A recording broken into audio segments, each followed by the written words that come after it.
Oh, super excited. Ooh. Here we go. Oh, you got the three musketeers right now. You lot are super not ready for us. This is going to be carnage. This is going to be carnage. Well, the last time I was streaming with you, Mike, was a minute. It was literally a year ago. No, it wasn't. It was. In fact, it was over a year ago. Wow. We've known each other for that long. Longer. Right, that was just the last time that we streamed together. Wow. Okay. Yeah. There you go. So Ayush, this is your first time. This is your first time meeting Mike as well. Yeah. Oh, you got to be careful with Mike. Mike is Do you know what? Right. Actually, straight off the bat, I'm going to clear something off right on live stream here. Right. What? And I'm going to clear something up because Alex, whenever I meet people and Alex introduces me, he always says that I'm the one that shilled him the Melania token, right? And he always comes up with a story. We had a chat and Mike goes, oh, Melania. No. I'm going to get in first with this one, right?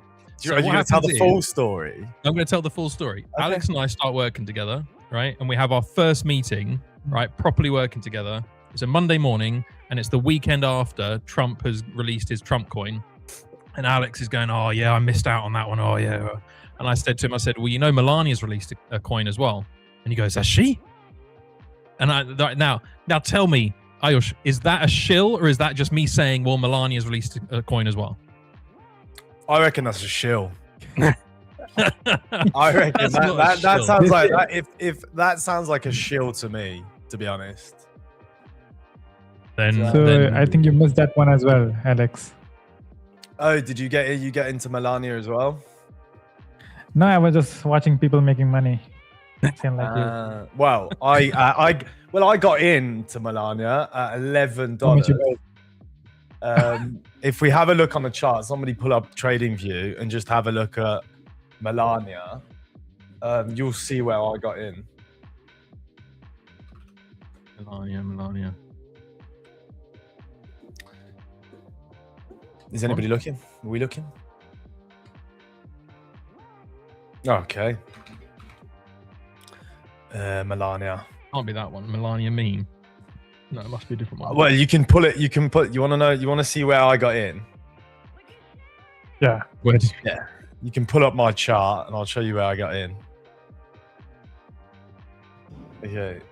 It opened at $16. Yeah. And it just came down.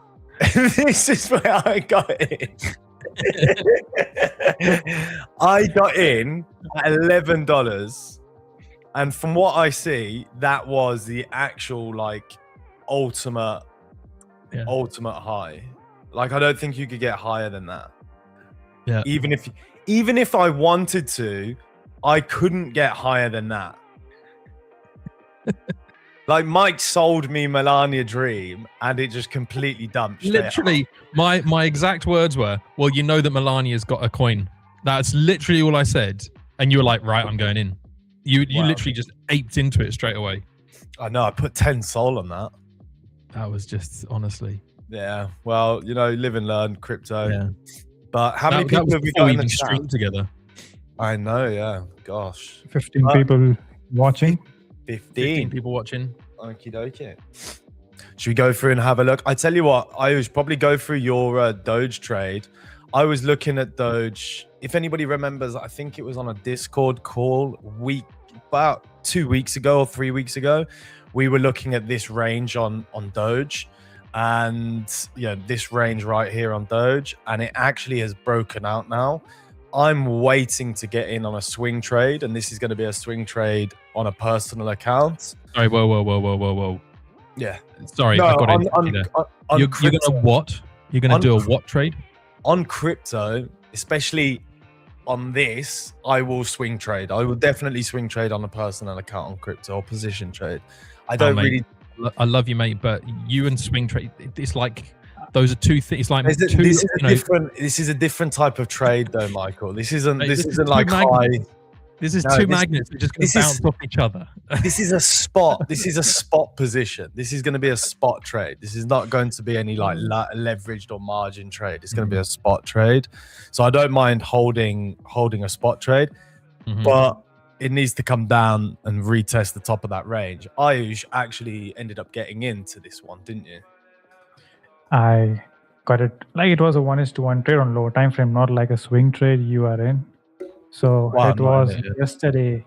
We were watching this key level on 4 hour, and we discussed that if we break above this supply zone and manage to get a retest, I'll go in. And exactly what we had at the after the 4 hour open at 12 p.m. So it was actually night here, and I managed to take it, and I left it on swing because Tradeify crypto allow us to hold the trade for entire night. We can just hold it as much as we want. So I was sleeping, and I saw in morning that okay, it filled my take profit.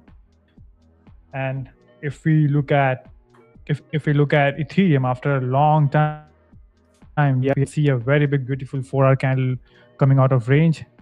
And I think we will have good setups as a strength and weakness trader. We'll have good correlation now between Ethereum and Bitcoin. So I'm really much bullish on Ethereum. And on Doge, I don't know why Alex is targeting that much higher on Doge. I don't think so. It's gonna go. I'm thinking it's a swing play, and it will be pulling in the stop losses as we go higher. But you want to be adding to, you want to be getting into these places for spot. You want to be buying spot around here. You don't really want to be going short, in my opinion, right now, after we've gone down as far as we've gone down. But across the market, we're up, at least today anyway. We're looking quite positive today across the board. Let me pull in this, right. Let's have a look. Yeah, I think the news of US and Iran sorting their issues out has pushed everything up. Like if you have a look at WIF, on the 30-minute. If you bring up Alex's, let's have a look. Like WIF has just blown up. Like you've had all of this kind of like accumulation. It's the same type of thing though with Doge though. It's the same type of play. The only thing that I would say, you've got this wick down here that a lot of crypto coins normally come down to fill in these wicks. If we went down now for everything, look, you can see Engine did the same, Hyperliquid didn't. Okay, so you've got Dupe, you've got all of these different coins that these kind of liquidation wicks generally get filled. Now, I can't say it's going to be the exact same on absolutely all of them, but if you have a look at the majority of them, all get filled. So I'm just keeping aware of that on something like this. But if this can, it's one of those memes that has always done really well. And if we can get out of this range, like get a really strong push out of this range, and we can start trending upwards, then these could be some like really nice long trades, to take out these areas, like the 43 area, or even up here down at the 6-1, up at the 618 area. But this is, these are high time frame swings. At the moment, I wouldn't be looking at anything at the moment. I mean, it is down on the 1 hour. It's come down to the nice 50% level, as it's broken out over the last, since yesterday. So over the last 24 hours, it's now come back down to the 50% level of that breakout. So I can see why, but going back, it hasn't broken though that previous high tip from February 14th. Yeah. And if you look across that's on Doge. There's a whole bunch of others as well. I'm not sure if we're just not seeing a... Thing is with Doge has actually had a solid break out of the range. Like it's had a candle closures, it's had acceptance out of the range. Whereas some of these are still doing it. Tron's looking really good as well on higher time frame. Pepe not so much. Like Pepe is, the liquidity on that is rather low. Bonk, Floki. See, I'm don't know. I'm not seeing major breakouts. Like even if you look at Cardano, look at Doge, any of these ones, we haven't broken those highs, which all, if I'm not mistaken, actually no, some of them no. So Cardano was end of March, Doge was February 14th, but they're all kind of these highs. So I think I want to see a break of these highs before we then see anything for genuine bullish momentum, you know. Bitcoin's actually looking like we're starting to see, you know, a bit of a bullish trend right now. But whether we're going to get stalled on this previous support level, I don't know. I think for an intraday play, is it Kyoto? I've just had a look on the Binance alt. This actually looks like it could be potentially like a nice intraday play. Maybe if we take it from there to there, because this was the last, you know, it's the last pivot before break.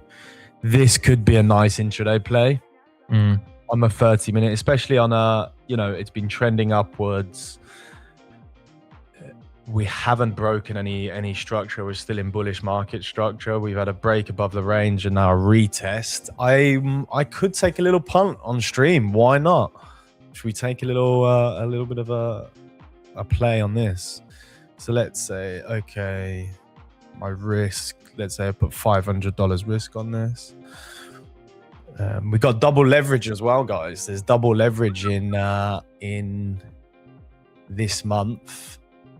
So if you go on and you click, if you use May code, you get double leverage on all of your accounts, which is good, especially if you want to be trading alts.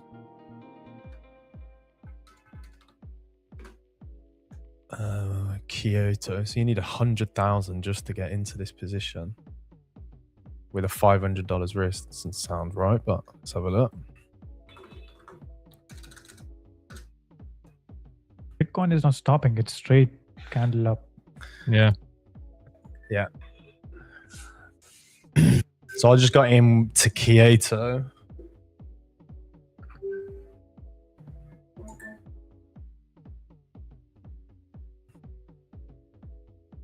Put the stop down there.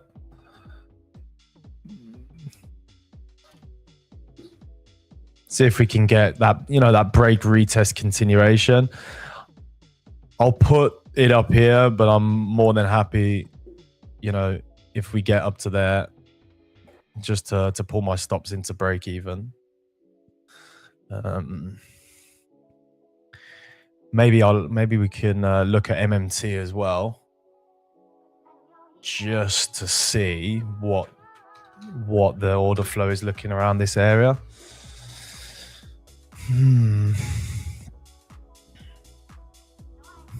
Let's have a look. How does it feel trading crypto though, Michael? It's giving me flashbacks. It's giving me flashbacks, and it's giving me a nervous anxiety for trading things that I shouldn't have been trading a few years ago, and then I'm now back into it. So yeah, it's a little bit of a readjustment from the CFD Forex days, I've got to say. But it's nice to be back in it. Yeah. I think crypto at the market at the moment is quite a difficult market. I can't lie. But it's still it's a fun odd market. When it's days like this where things are actually moving, it's great. Yeah, but if it does move, then if it does move, you've got some nice opportunities, haven't you?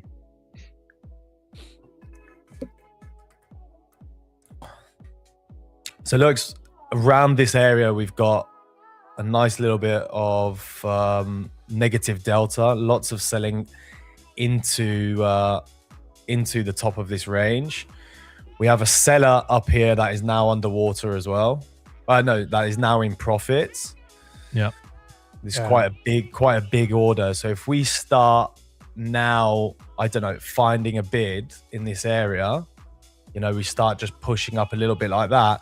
I think this seller in that area may potentially want to actually close. And if they want to close, then it's just going to push the market up to take that higher high. This area, I would say, is like low volume as well. We can put a market profile on here on this particular area, and we can see, where is my market profile?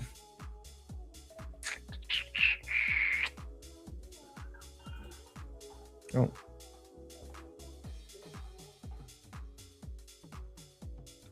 Yeah, so it's come down to a value area low.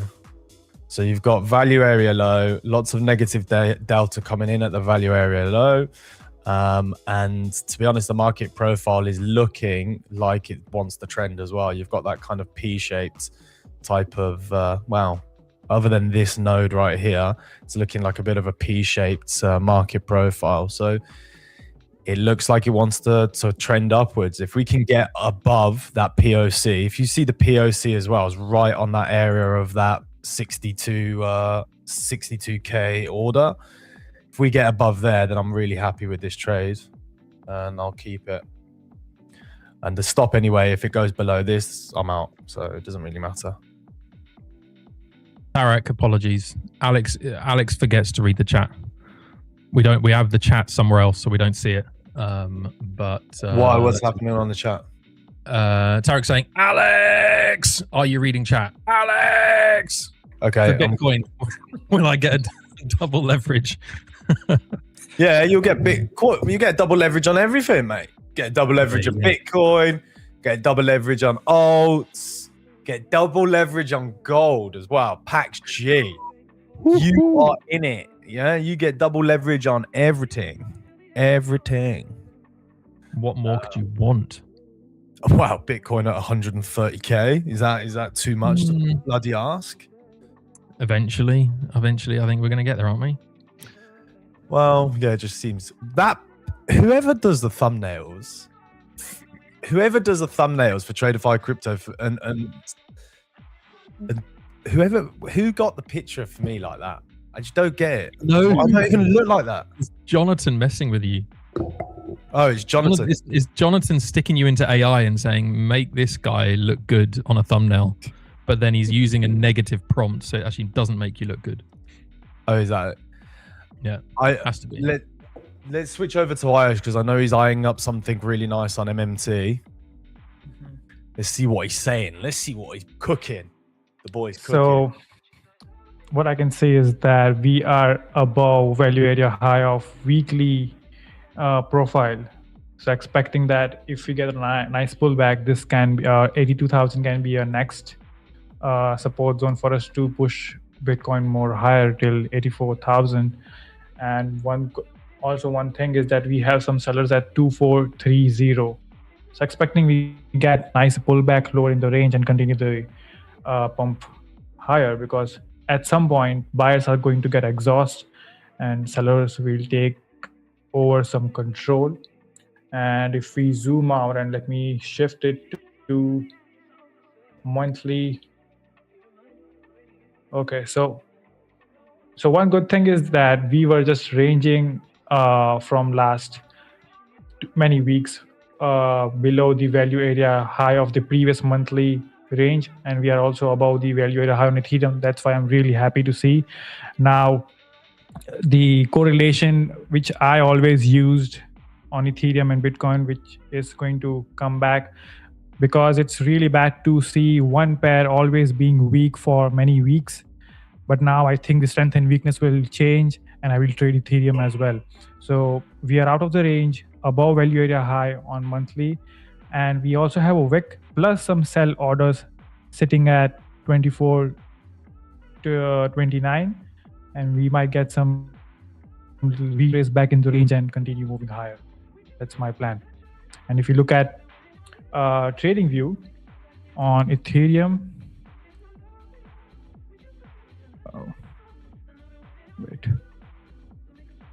okay, so we do have this area marked at 24,500.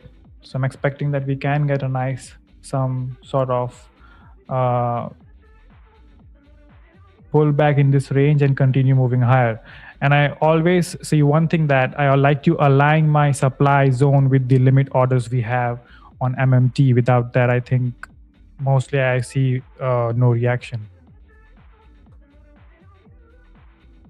Yep. So we have Boris as well with us in chat. Boris in chat, it's his birthday, no? Yeah. How is He's he still in chat? trading. Oh, is he?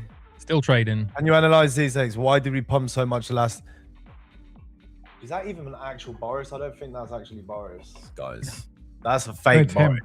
It's just That's a Boris. That's our Boris. It's just a Boris.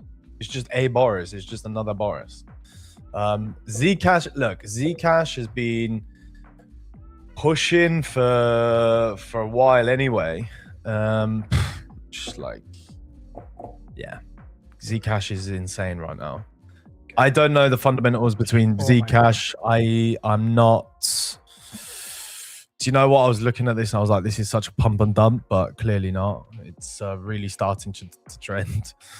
So I don't know. I don't know why it's pushing. Everything's pushing in the market right now anyway, because of all the stuff going on with the US and Iran.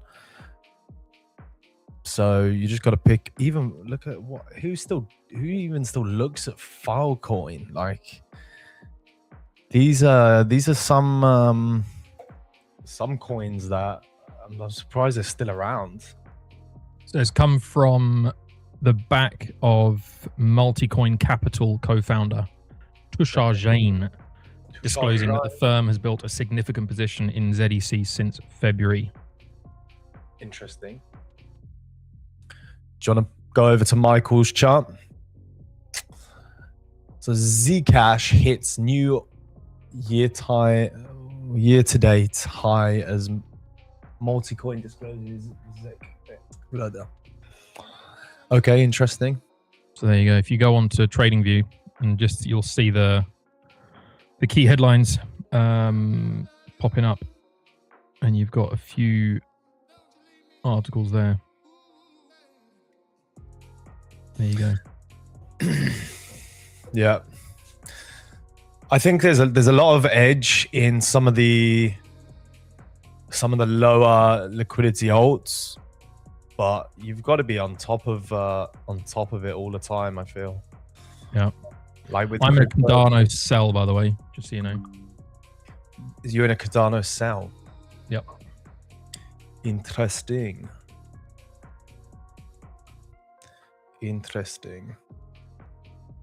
I can see it coming to break the lows of this range, to be fair. Yeah. Down at 26.9.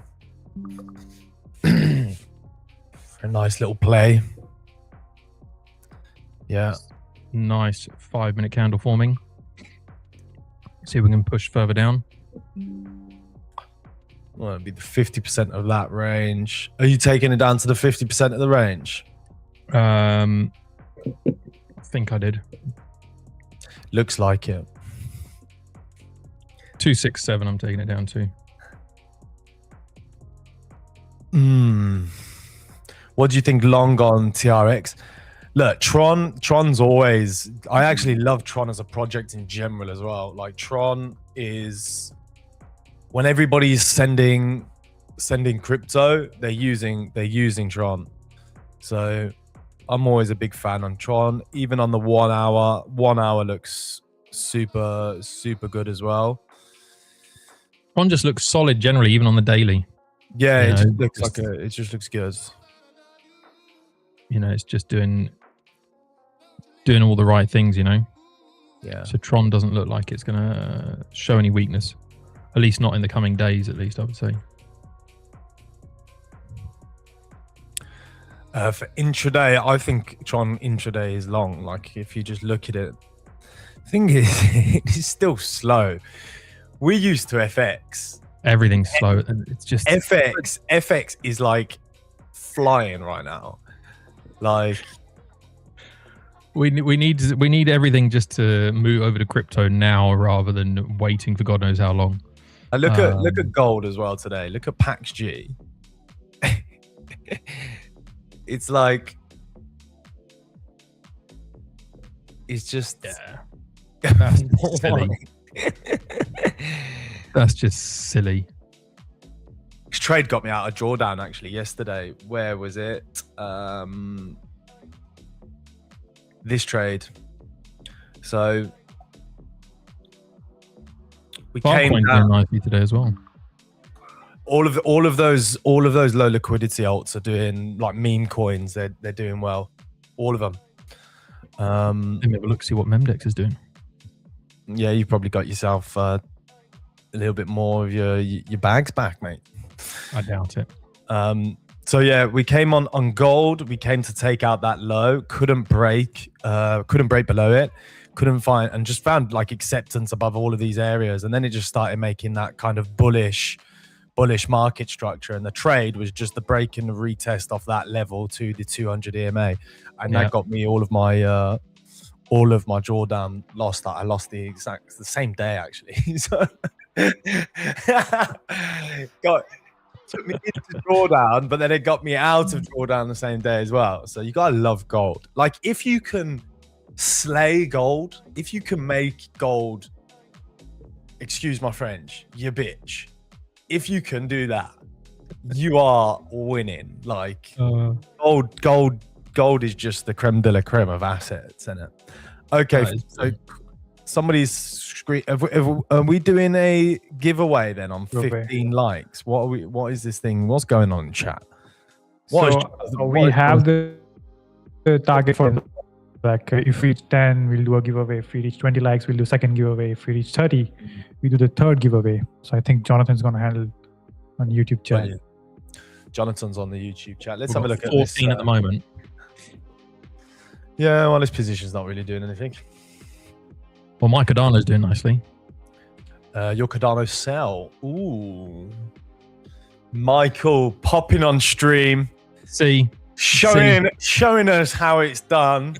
I gotta get the sunglasses on. We gotta get some music.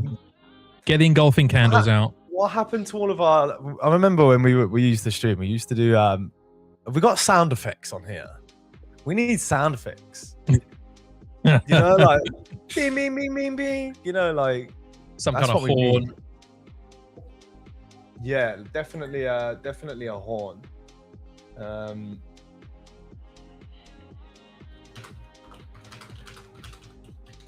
We can go to Mike's chart. Mike's got a position on. My position's not really doing anything. It's just break even at the moment. We need an account. We all want accounts. You know, you guys have got like Apex accounts at like $9 right now to start. It's insane how cheap. It's redonkulous. You can't get cheaper. You can't actually get a cheaper account if you actually want to start trading. Yeah. Like the Apex accounts are insane. Yeah. Just the level to get into the market now is so low, so easy. Like, why wouldn't you? Cheapest in the crypto industry.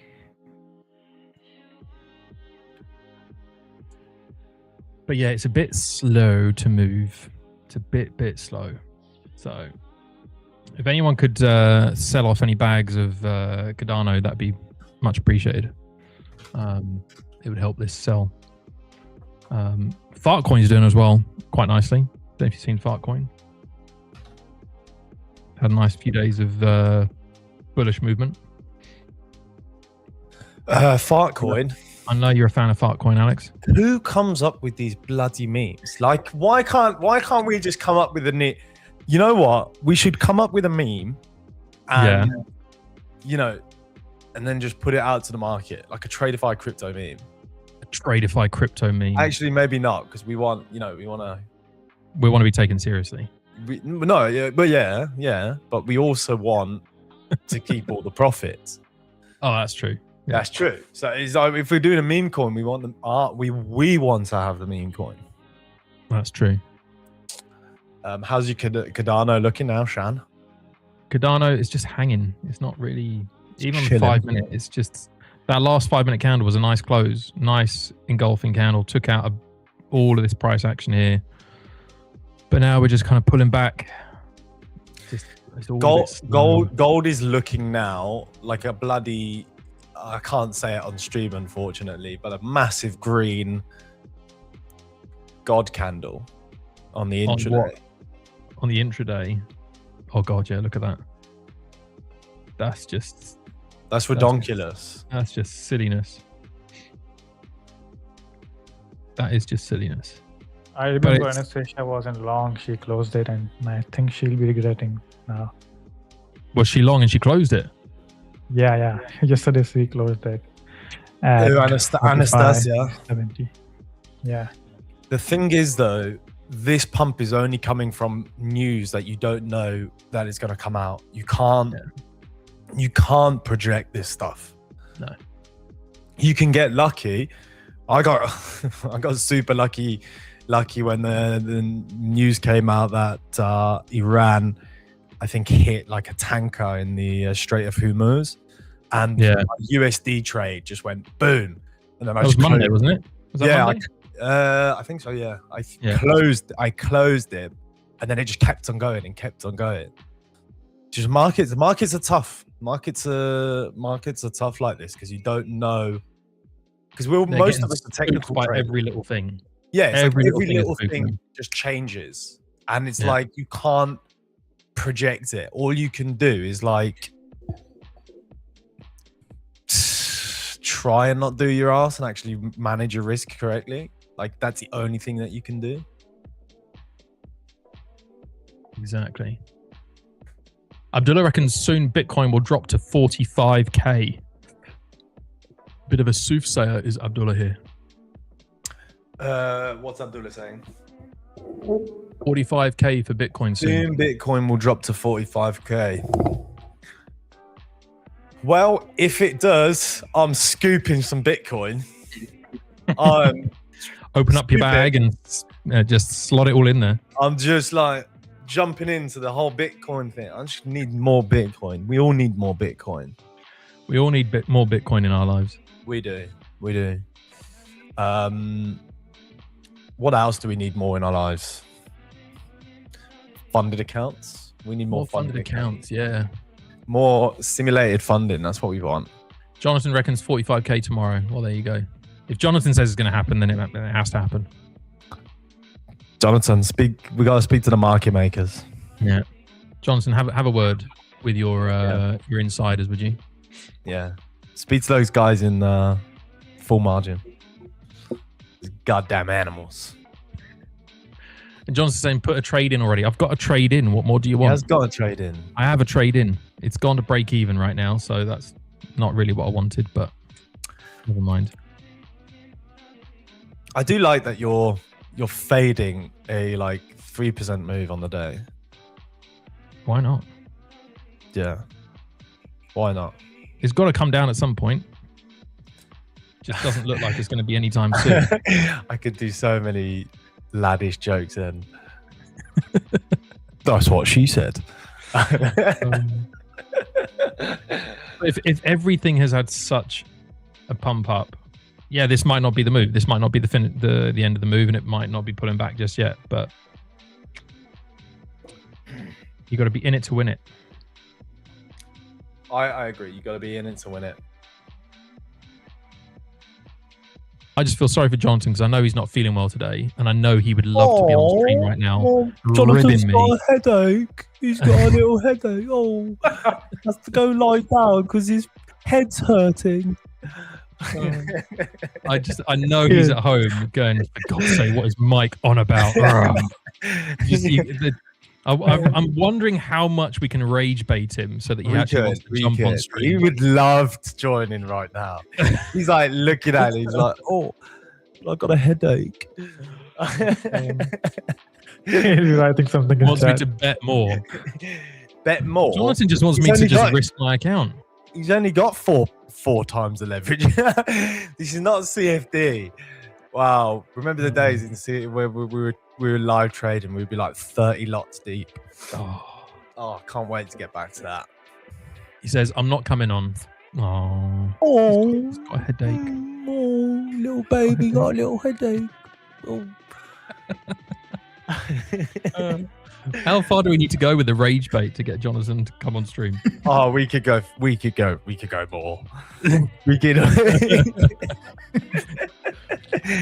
we could always go more. What about this giveaway? There's no update. Guys, all I see is 6 likes. Unless my 6. I've got 14. Okay, so I'm gonna refresh. Yeah. It's now Oh 17. wow, we got 17. Okay, 17. should we do a duck race? Let's do a duck race then. I'm gonna set up the duck race. All right, Jonathan, I'm doing a if duck you race. can send me everybody that I need to put in a duck race, and we're gonna do that because I love a good old duck race.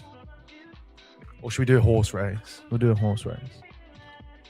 Tarek says he's on edge, just a little more rage bait. We're trying, Tarek. We're trying. It's just, when he's got a headache, it seems sad. Little Jonathan not feeling very well today. Can't come on stream. Okay. Oh my god, it's actually it's trying to charge me to do this horse racing game. So we're going back to duck racing. I thought you were about to say that Jonathan's trying to charge you. That's something that he probably would do. Probably Yeah. would try to charge me to. Okay. Jonathan wrote something very cool in chat. Oh, did he?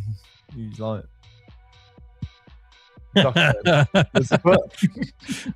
Did somebody Everyone ban? right. Alex is a clown. Writing. He's eligible. That's it. No giveaway. This is a dictatorship here. No giveaway for anyone. Okay. How am I doing this this duck race? How are you doing? Okay. If everybody puts that Jonathan's a baby, we're gonna give away another account on top of that in the chat. Let's see if they do it. I think there's a bit of a lag anyway, so it's gonna take a bit of time. Jonathan, send me the names so I can put them into the duck race. I think we have 20 likes, so we can do two accounts. Oh, we need 2 Nice. accounts now. Yeah. Jonathan, 21 Like 30, we'll do 3. How to enter the giveaway? Okay, we're doing the giveaway right now. We're just waiting for Jonathan for the list.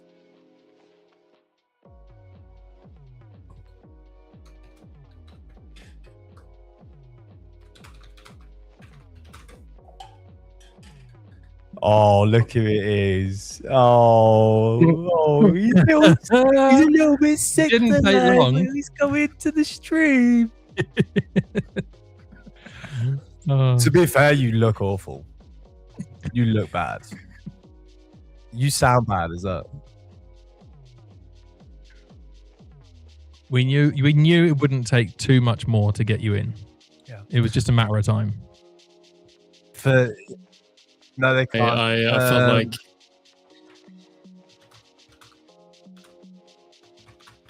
It was all just a matter of time. we can pull Jonathan in now.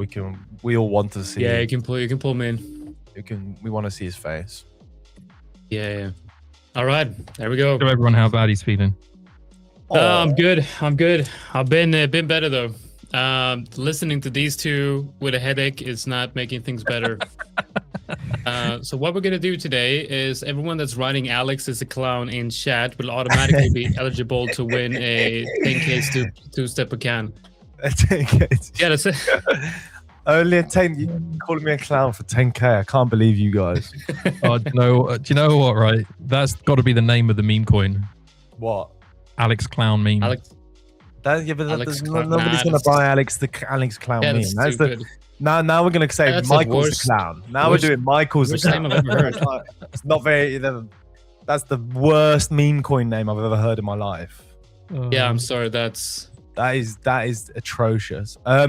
What is going on with this this giveaway then? Well, Are we let's doing see it? how many has written Alex is a clown in Should the we chat? Should we warm this up? We'll do. Oh god. Yeah.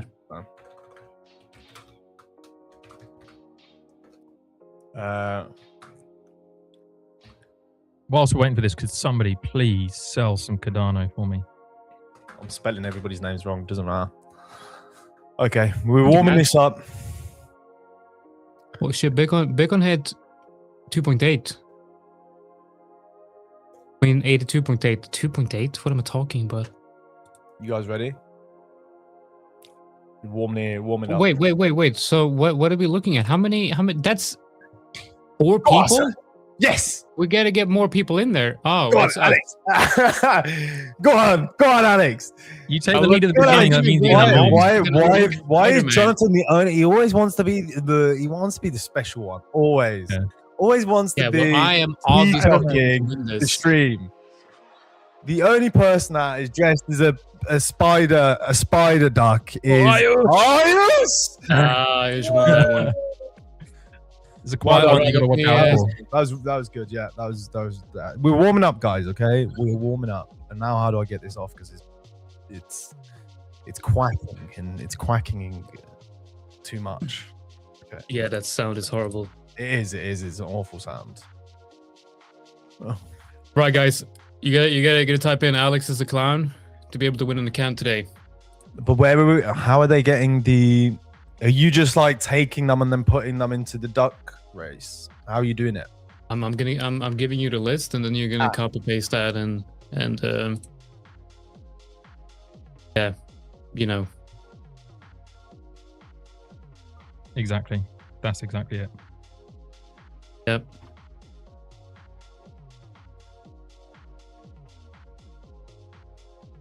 You don't have to stop talking just because I'm here. Sorry, no. Well, yeah. well, you know, sometimes get shy around you. I had to read through.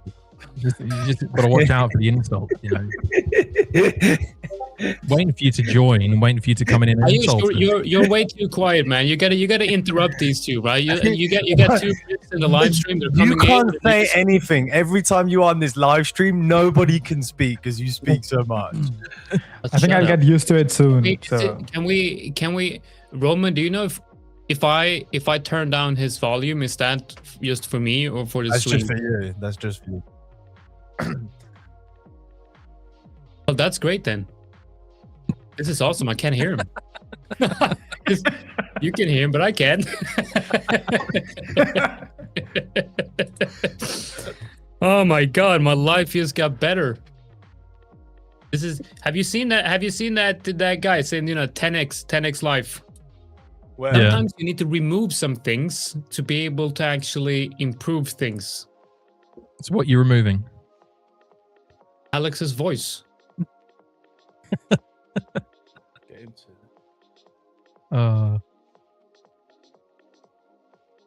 Alex's Yeah. face right now looks like we have exact on our thumbnail. Alex's face is concentration. yeah. Yeah, it is concentration. I think we got our first Right, project. we get- Michael.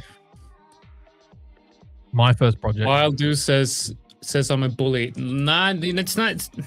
You should see what this I guy actually- writes to me to in be private. honest, You know. Honestly, don't say that. I was hoping to get some. Justice for Alex. Yes, justice. Justice will be served. Don't worry, boys. Don't worry. Put user in timeout. 10 seconds. Yep, there we go. Did you put the guy on timeout? Okay. All right, you guys ready? Oh, we got 30 concurrent viewers. That's a record, I believe. That's a 32. new record right now. So we are we're smashing it. You're welcome. But yeah, Alex and I join, and then you just smash your records. This is what you needed. This is what you wanted. This is Last time, exactly- hold on a second. Last time I was on here, we smashed records, bro. So I think it's us combined, mate. Oh, we have Dream team. Oh, is that what Yeah. you're saying? Oh, sorry, I couldn't hear you. We are the dream team. We are the World We're Zeus getting some need- new viewers in here. So guys, the giveaway, you have to write Alex as a clown in the chat, and as soon as you write that, you're eligible to win an account. So I'm gonna give it 2 minutes, and it's important also, when we do this giveaway, you have 1 minute to respond in the chat. If you're not responding within 1 minute, then we're doing another duck race. So we need to make sure that the people winning the account are people that are actually here, in the chat. I'm trying to find an old picture of me and Mike. Oh, don't. Oh, Why? God. That's not that. Why? I already feel old enough as it is. Don't make me look and feel older. Dude, you know that picture you found Of Mike? you? Yeah, That's not real, though.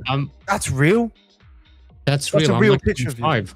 Yeah, I'm like 25 in that picture. Wow, you look like you look like such a delinquent in that photo. Dude, I look like a child. Like I look like I look like I'm This is me and 14. Mike back in the day.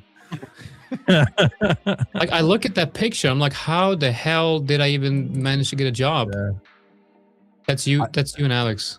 Yeah, this That's is you, this Mike. is- yeah, Yeah. this is me and Mike. Tag team champions, wrestling champions.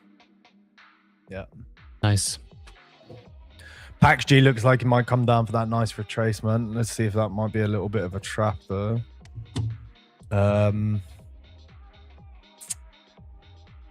It's up already to 2.5%. It's gone a 1 minute. Let's see if we've got Just remember what you're like on the 1 minute, Alex. oh, thank you for reminding me, Michael. Pleasure, mate. After 12 hours, we got the first, bear candle on PaxG after 12 hours on 1 hour. Should we do something like should we do All something right, let's like do the that? giveaway. Time is up. I'm gonna send you.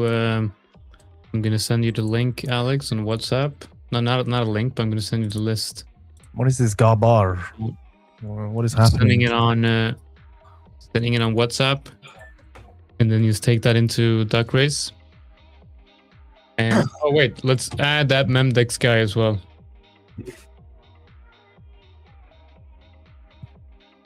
Okay, we're gonna add Memdex.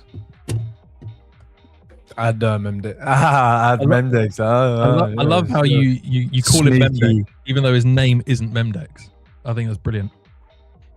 I saw his name Medex. the first time, and then I call him Memdex, and then I'm like looking at this is actually Medex Web 3. So I'm like, Yeah. then I had to run the story of how you were all in on Memdex, and you absolutely loved the. I talked about, Still in it. I remember the talking about, like, I amount got of a money. friend The amount Michael. of money that Mike has lost his friends is just ridiculous. Yeah, and I remember talking about, like, I got this friend, he's called Mike, and he absolutely fell in love with this project, and he married his bag, and he has absolutely loved it and really thought that it was gonna change the world, and now it's down like 99%, and now you're here. So yeah, It's a bit, Memdex, it's a bit harsh. It's not this down is Mike. 99%. It's down 60%. Really, only 60%, but it's not Yeah. listed anywhere, is it? No. Yeah, that's the issue in crypto. Yeah. But, Wait, that's- wait, Find wait, I can't altcoin, and then it disappears. Memdex 100 on crypto.com. That is Memdex. That is Memdex. Like, look, you've got a nice little range here. Yeah. Oh, that's on the 1 minute. Hold on a second. Yeah, get off the 1 minute. Oh, okay. On the daily, much better. Right, I've Crypto sent you the wild. list, Alex. Let's do the giveaway. Okay. Let's go into edit names. Boom. Yeah, Memdex was unfortunate. Fiverr's content lead. Yeah. Oh, God. Oh man, what are you doing? Can you change the name? No, I'm not going Why to are change you the name. copying the message? What do you mean? How you want me to do it one by one? No, you just take the mouse and drag it over the names and hold Control C. Like, what are you? 70? Yeah. That's what I did. Okay, we got 19 people in here. Okay. We're gonna do. We don't have we're gonna do a 19. 1 minute. We got 34. We got 34. Well, you're the one that gave me the list, so guys. Oh, you mean in the giveaway? Yeah, we don't like we got 34 people watching, but we have 19 people in the giveaway.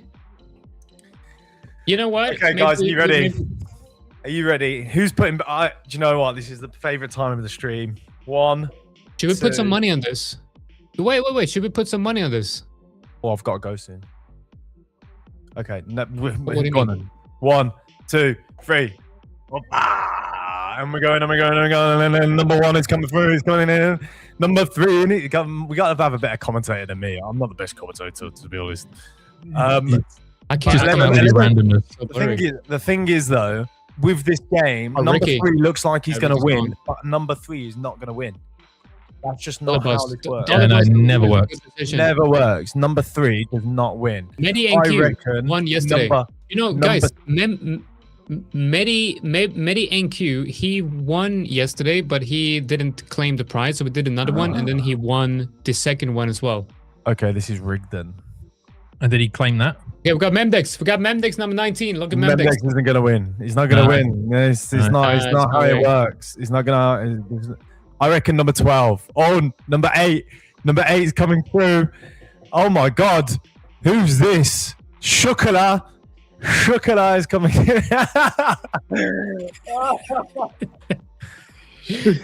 Oh, Shukala. Okay, there you go, mate. Fair play. That's it. All right. Congratulations. You got your. I'm gonna have to turn this off though now because it's. I like it how Alex always pronounces the surname, Indian surnames, in a very wrong way. Oh, is it? I do try. I try my best. I actually pronounce Jonathan's name wrong most of the time as well. Oh. But there you go. So that's the Okay. winner. Did you guys? Tavik Shukala, you have to add your email to your YouTube profile. That's how we know you're you. So go into your YouTube profile, add your email to your YouTube profile. That email needs to be the email that you registered on Tradeify Crypto website. We will add a 10K two-step account to your Tradeify dashboard.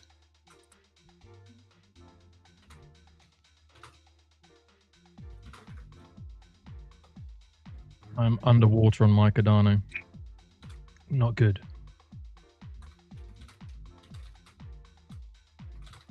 Guys, I'm gonna jump out. You can't because I got to jump out as well. Right. What are you two like, honestly? Well, We're Guys here and you just dumping and just leaving. Disgraceful. Well, you know. Well, we're gonna have Anastasia coming on soon. Yeah. But it was a good stream. I'm glad. Thank you very much for having me, guys. This trade, well, I'm just going to leave it open. There's nothing really happening on there. I do think Pax G is going to go maybe to the top of this range. We got quite a little bit to go, but we got the 50 EMA to get through first. But yeah. All right, guys. See you later. Thank you very much for having me. See you later, mate. Alex, take care. Bye-bye. Yeah. I just hang up there. I just jump out, hang up. Oh, you're still in. I'm still in.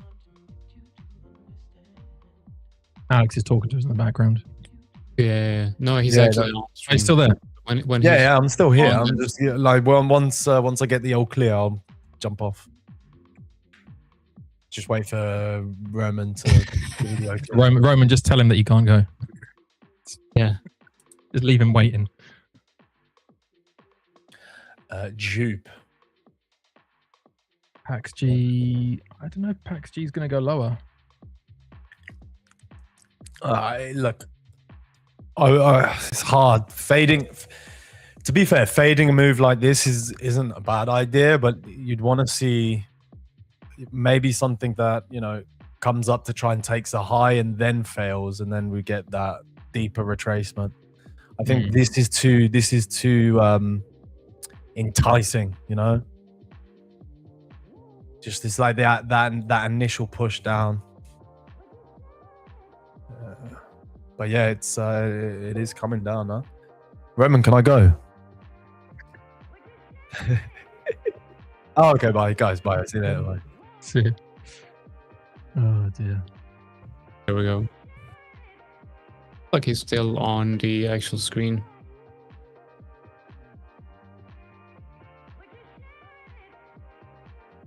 Yeah, let me share my Doge view for the second trade.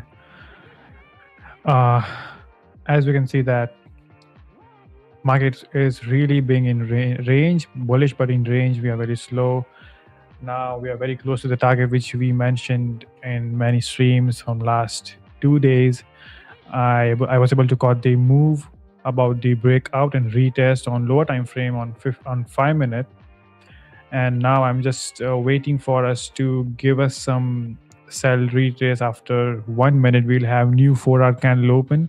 So I think we might get a good retrace on all crypto pairs and continue the bull run higher. So if we manage to come lower on Doge, we'll have another long opportunity soon.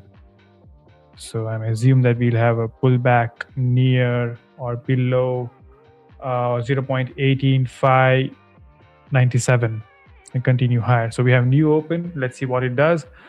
If it comes lower, and it's good for confirmation that we might get a small retrace back in the range and continue move higher. So not bearish, but we can get intraday long again. So this is the area I'm watching for next step. And if you look at 15 minute, let's see what happens. If we get a retrace nice back in the range, I'll go long a 1:1 trade.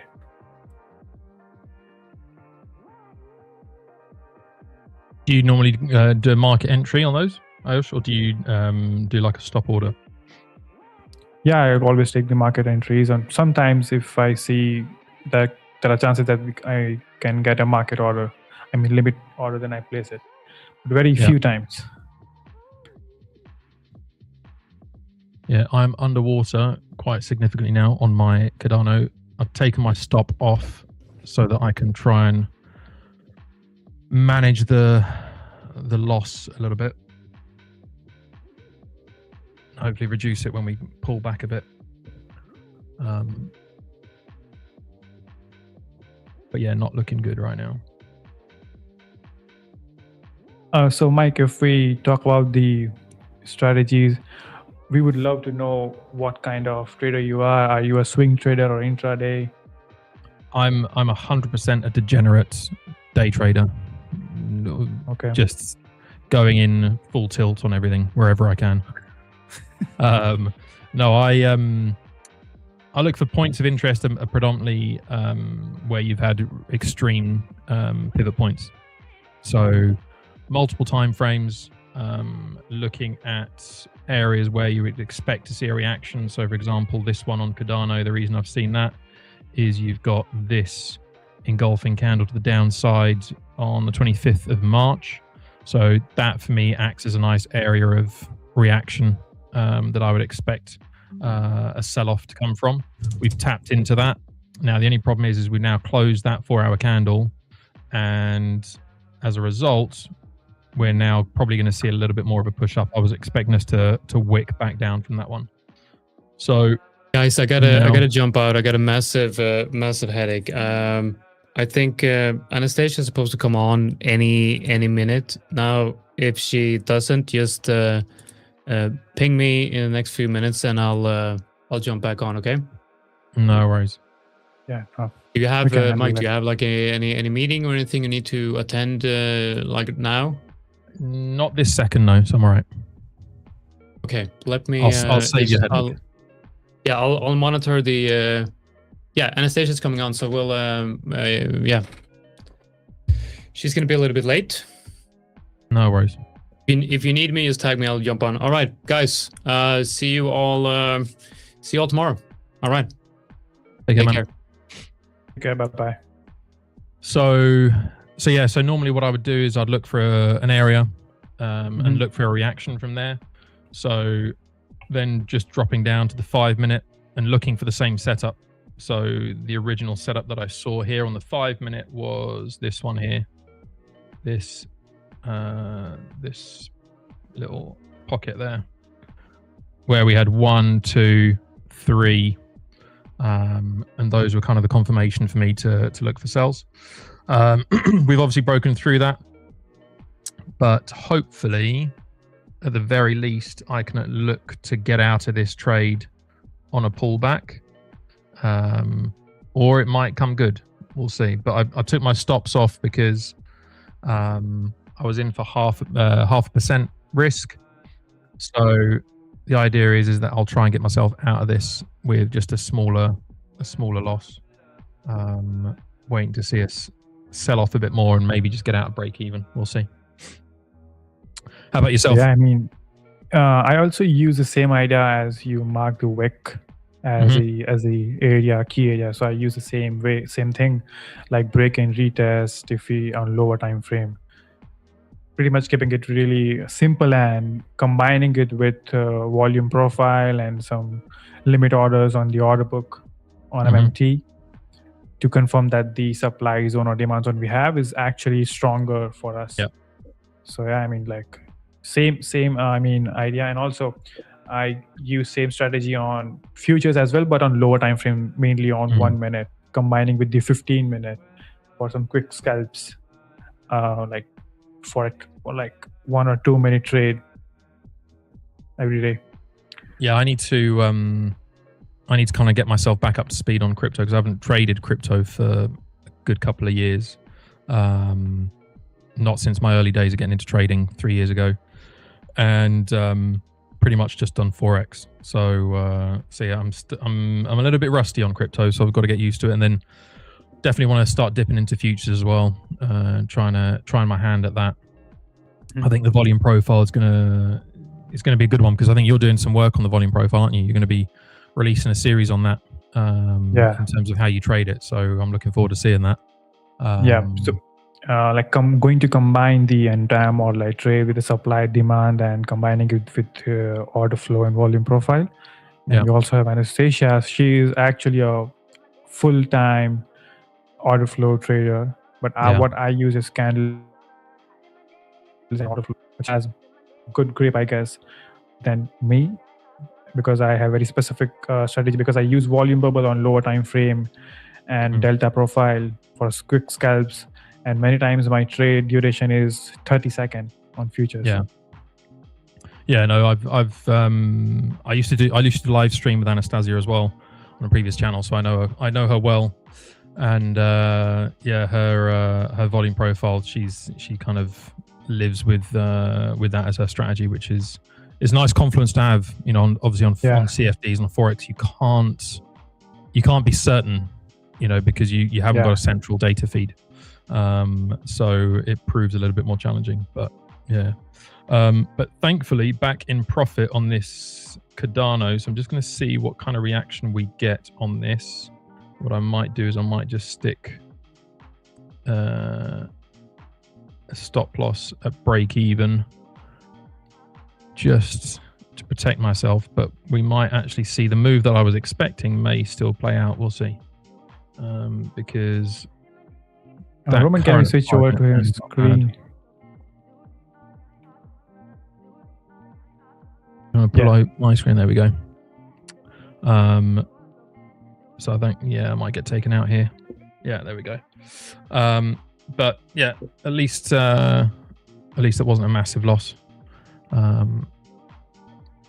The idea is still valid. I still think there's a valid sell from here, given the amount of volume we've had pushing us up here. Might see a bit of more of a consolidation. And let me get my drawing tool.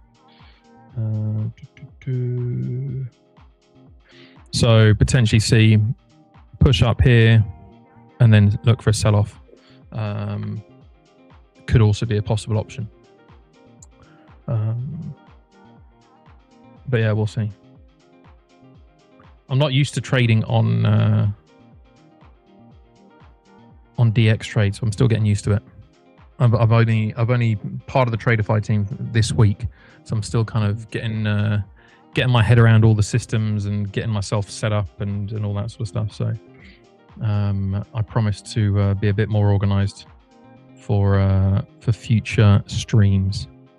I mean, if we talk about Tradeify futures, they have similar platform like DX Trade, which is Trade C. So I think it will be easy for you to directly jump on it on the platform instead of any other. It takes a bit of getting used to. It takes a bit of getting used to going from like MT5 and trading on that to going for this. So yeah, let's see what's happening in the chat. Ayush, will you do any duck race today since Jonathan is not available? Don't know if you've done any duck races without him before. No, I think that's something always Jonathan does. So we will do the giveaway tomorrow, I feel.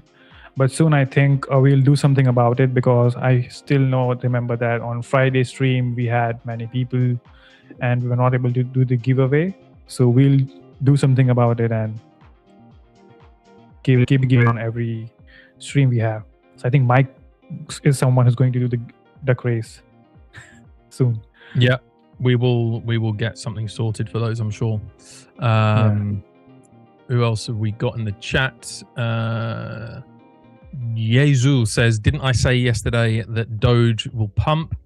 I said you got to be crazy to think about shorts yesterday. Let's have a look. Yeah, I mean, it's done nicely. Interesting bit of volume there.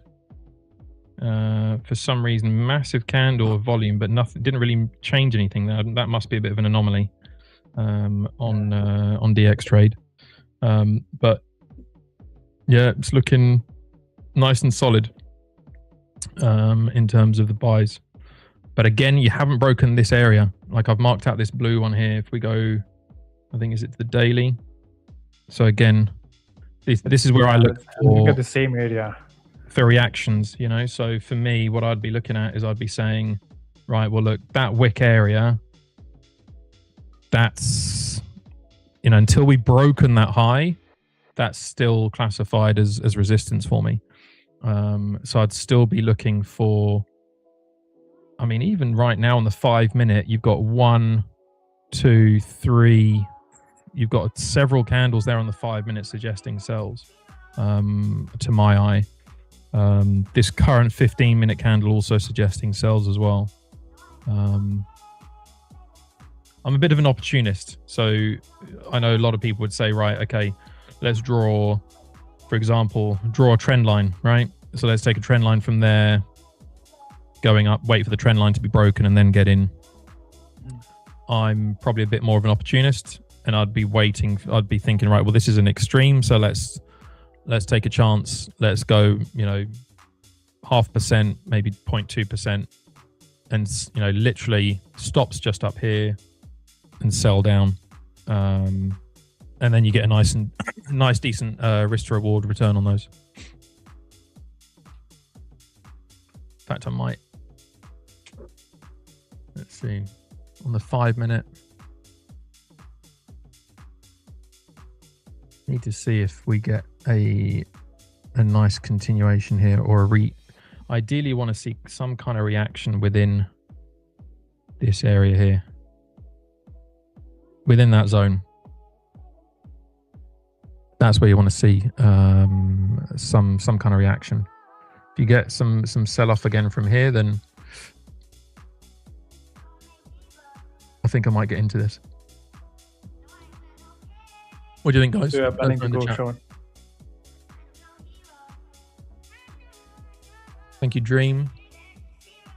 You're just saying for Doge 0.125 at least, and Bitcoin 85 at least. 0.125. See, 0.125 takes us. I'm not saying it wouldn't happen, but 0.125 means we're heading. Where are we heading to on that one? That means we're heading here, roughly. And that's still a long way to go. Yeah. That's on the 1 hour. I can see why, because you've got this cluster of price action here, but you've got this reaction here, this kind of little cluster. We haven't broken past it yet. Had maybe one reaction from it, to be fair, but nothing of great significance, I don't think. So I think 0.125 something, which is a really big target for now, because we have this wick on the weekly time frame. I feel we might get some reaction for sells.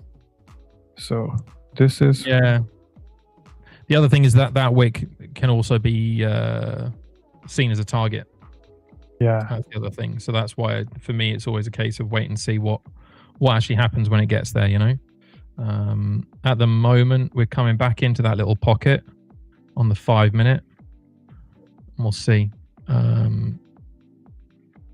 Ideally, you just want to see some kind of reaction, selling off from it.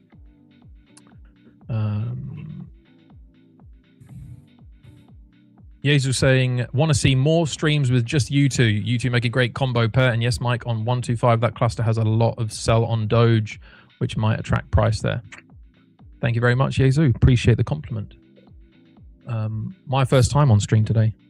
Oh, there we go. Look at that sell on Doge. Look at that on the 1 minute.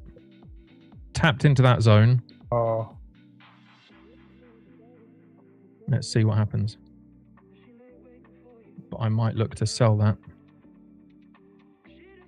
Ideally, what I want to do is before I see any sells coming in, I want to see us break that level there. Because that could be a false flag, but it looks... nice reaction. Just from that little zone there on the 5 minute. Let's see how the 1 minute closes. Jimmy in chat is asking, Ayush, what do you think about TRX? He's reacting in the value area low daily. Why you are saying TRX? Okay, let me see. On TRX, I think we are going below the value area low, which indicates lower prices, and I'm bearish on TRX. And let me remove the indicators to get a clear idea. Okay, so I feel it might give us some support at this swing low, then continue more lower, right? And if you look at, we also have the point of control of the previous daily candle. So good shot, but what I would to look for is another confirmation at this swing low, then continue till the previous day point of control. That will be the best target for TRX. But I actually never place any trade in TRX because I trade mainly Doge, BTC, USD, and Ethereum. So yeah, I think the mic trade is going really well on Doge. Yeah, I'm in that sell now. So that 1 minute candle was a nice reaction. This wick rejection here as well. So then just looking for it to continue. So I don't know if targets are going to be that ambitious, but looking to maybe retest this wick here on the 15 minute.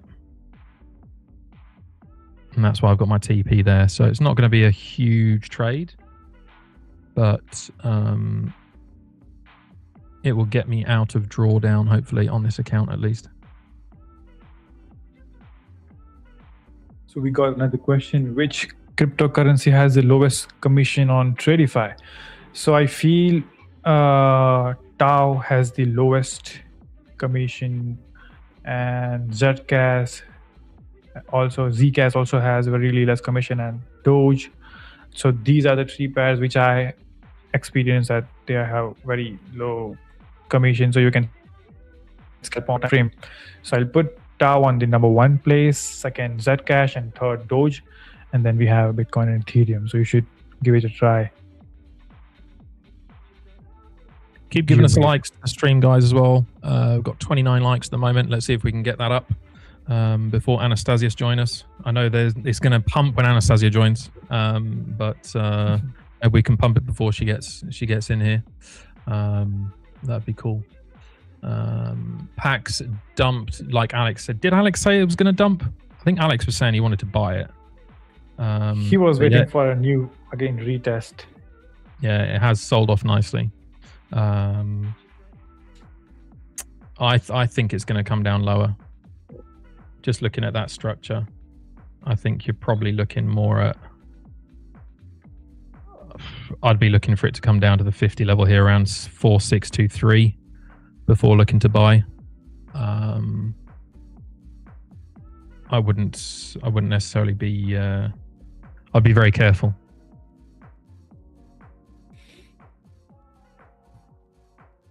But yeah, let's see. Doge, nice sell. What I might do is I might leave the TP down here, and I'll have a trail maybe. We'll see. Just want to see how far it goes. If we see a significant sell-off, which we've got right now happening. Let's see.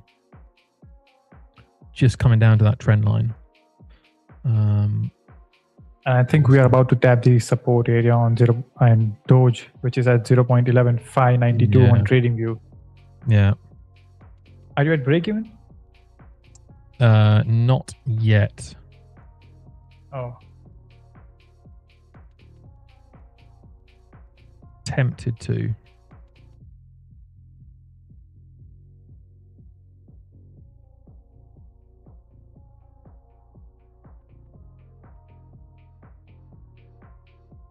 Not sure if I might leave it in, and then I'll add another position maybe. I'm only risking 0.225% on this this particular trade, so we'll see.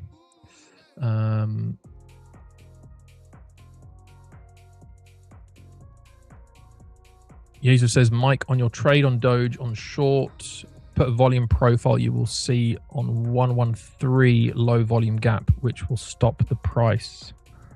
113. On my chart, 113 is very low. It's not even close to the area.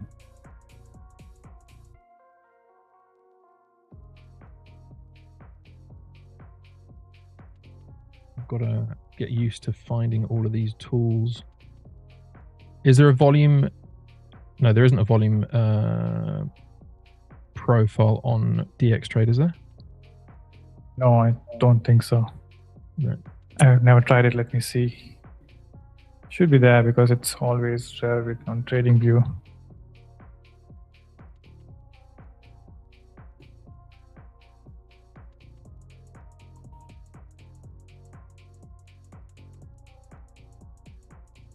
There we go. Fixed range volume. I'll be honest with you guys, I don't use these at all. So yeah, I can see there's a nice volume and there's a nice cluster of volume here at 11225, sorry. So we'll see. We've pulled back. It's like you saying, Ayush, that support area. We've got that reaction. And it also has the point of control of the daily candle. Yeah, that's why we are getting the reaction. I'm not like as a continuation trader. I'll wait for price to go above value at a high, because then we are getting reaction from point of control. Let me check if we have any good delta building up. Yeah.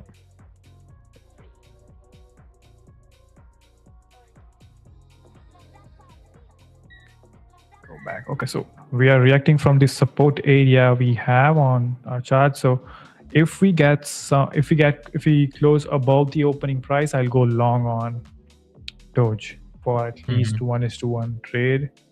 So this is something I'm planning.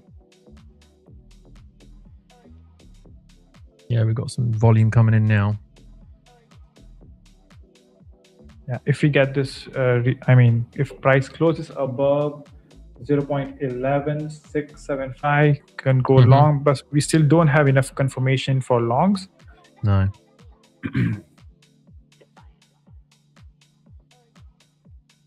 I still feel comfortable with the shorts, but we'll just have to wait and see. Yeah, I mean, still we have double. I mean, we are in range, so we need confirmation. Yeah, that's what. So I think you are also using the volume profile on TradingView. Yeah. So yeah, I mean, on that kind of move, because here we've just been in a range for a while. So I've just drawn it on this part here from essentially this week's move. And you've got the midpoint there at 11213. So we'll see. GCP fixed range volume profile, I was thinking on TradingView. So I have a little suggestion for you guys if you want to use volume profile on TradingView, because it will show you tick based volume profile, not the actual order we have in market. So it's better to use a proper platform which provides good data. So MMT is something which you guys can use for the actual volume profile with the real orders. Because TradingView, I feel I use TradingView as well, but I always get different areas. So if you want to get some accurate data, use MMT or Motivave, something which I use on futures as well. Have you? I've never used MMT. Do you want to show the guys how you get that? Yeah, so like just go in your browser, search for MMT charts, and you'll come to their website, and it's actually free to use if you are someone who uses really less. Using only volume profile for the confirmation. So you can open two charts, as you guys can see. I use this for crypto and Motivave for futures. Okay, and also we get enough tools to use on our chart, and you can see that this is the volume profile on MMT. But if you draw same on trading, you will actual orders and delta building up the range, right? Let me do the same on Doge.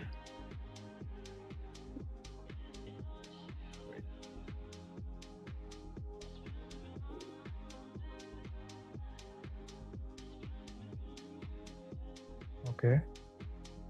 And I have to do some settings here because I use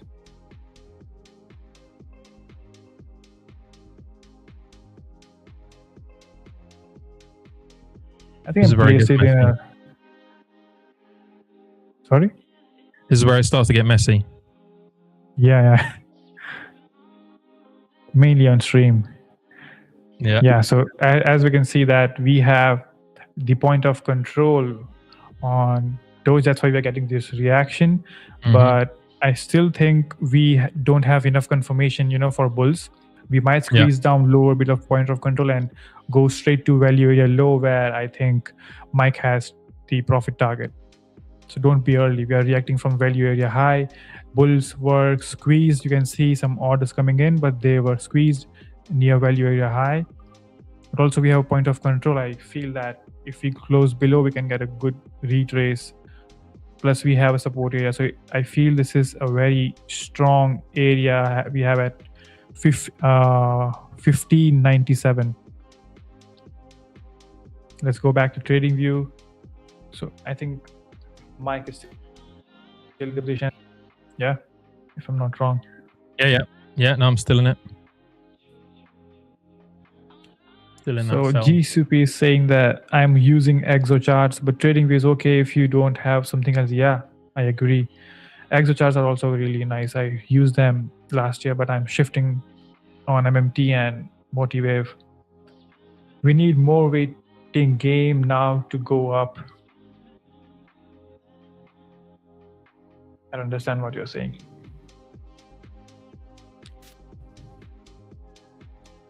I mean, if we look at Ethereum, I think I'll place a trade after we get some good confirmation for longs. Just want price to maintain the volume, and I think on 3 minute also. Okay, so So whenever I have gray candles on my chart, means I need to wait. It is just EMAs. The opacity of the EMAs is actually at 0. So I got a question in last stream that why your candles look so weird on lower time frame. It's not actually weird. It's just an EMA of 49 and 21 band. So if you are below the band, it will show me red candle. If you're above the band, it will show me green candles. Let me show you guys the band. And I don't know why my trading view is hanging in midstream. It's very unfortunate. Okay, so you guys can see it. So if we manage to close above, I think we are good for long. So it's just to get a clear idea about the trend. That's all I use EMA for.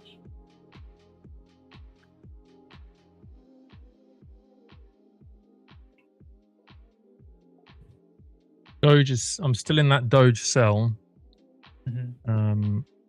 I'm not seeing anything to suggest that it's a bad trade, but we'll see.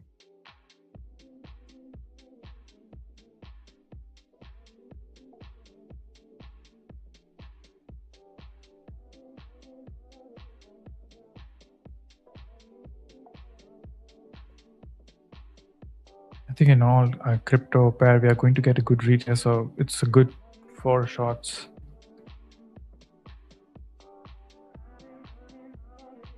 But Bitcoin is now not actually bearish, but I have seen many times, as we can see, I said in yesterday's stream that not always Doge is going to follow what Ethereum and Bitcoin is doing. Very few time we'll see it is actually following, because you guys can see on 5 minute we are just ranging on Doge, but if we look at Bitcoin, it is straight up, no range. Same on Ethereum, right? But Doge is in range. So not always we will have the altcoins following the trend we are in on the major pair. And it was really necessary for us to take some liquidity out. So I think sells are looking clean for now. Yeah, I'm still happy with this sell on Doge. Not comfortable enough to add to the position, but I'm comfortable enough to hold it for the time being. Just want to see if we get any reaction from that most recent low on the 1 minute. If we do, then I'll probably get out, because that suggests that we're probably going to range a bit more, and I don't really just want to be eating up P&L just to try and get into trades for break even or worse. So I think I'm going to pull to break even on that, and yeah, I'm going to leave my Doge sell at break even, just to be on the safe side, because I don't want to risk just ending up in underwater again. If it takes me out, then if I see another setup for sells, then I'll take it. But right now, it doesn't really suggest any kind of major movement one way or the other. So yeah.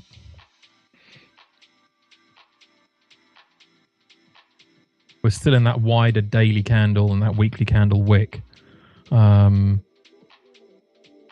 And we're on Wednesday, so if we're going to see some kind of reaction down, I'd expect it today, latest tomorrow, really. It doesn't look like it's going to come in. We'll see. I think I'm probably going to get taken out on this one.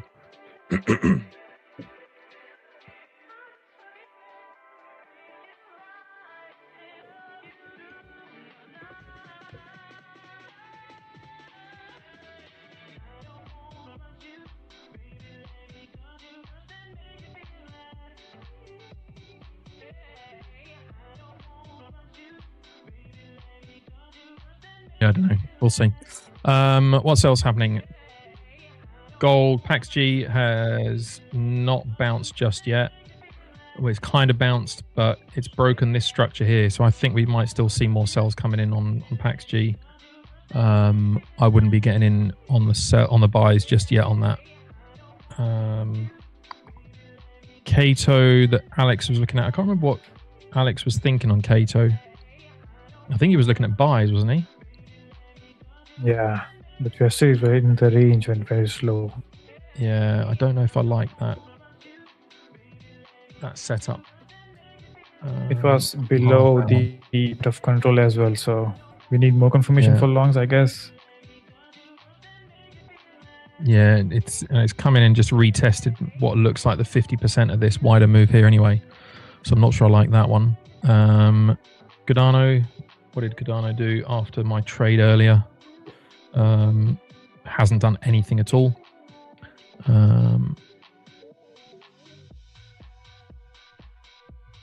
Solana's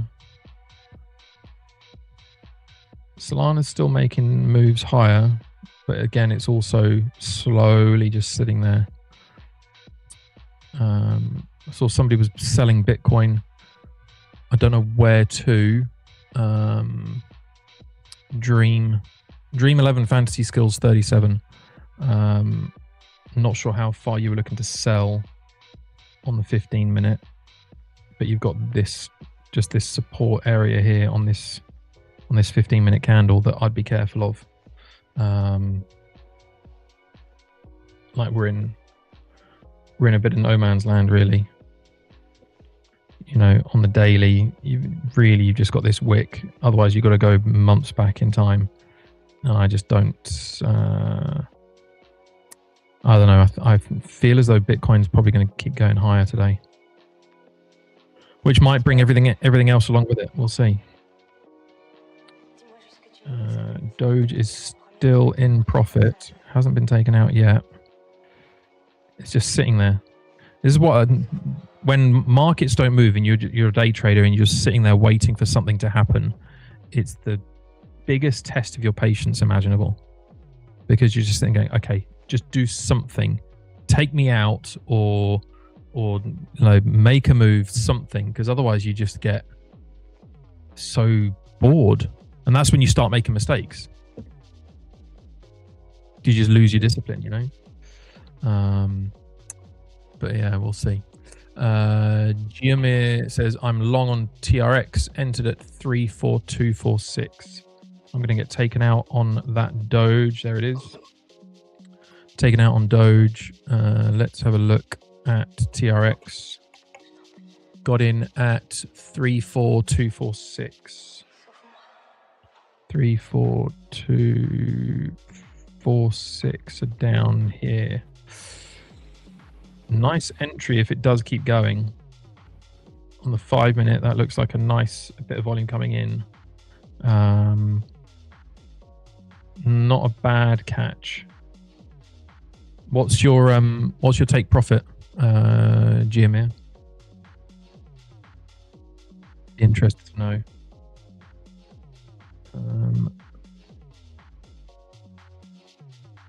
Nice looking candle on the 1 hour. Looks like a nice setup, in fairness.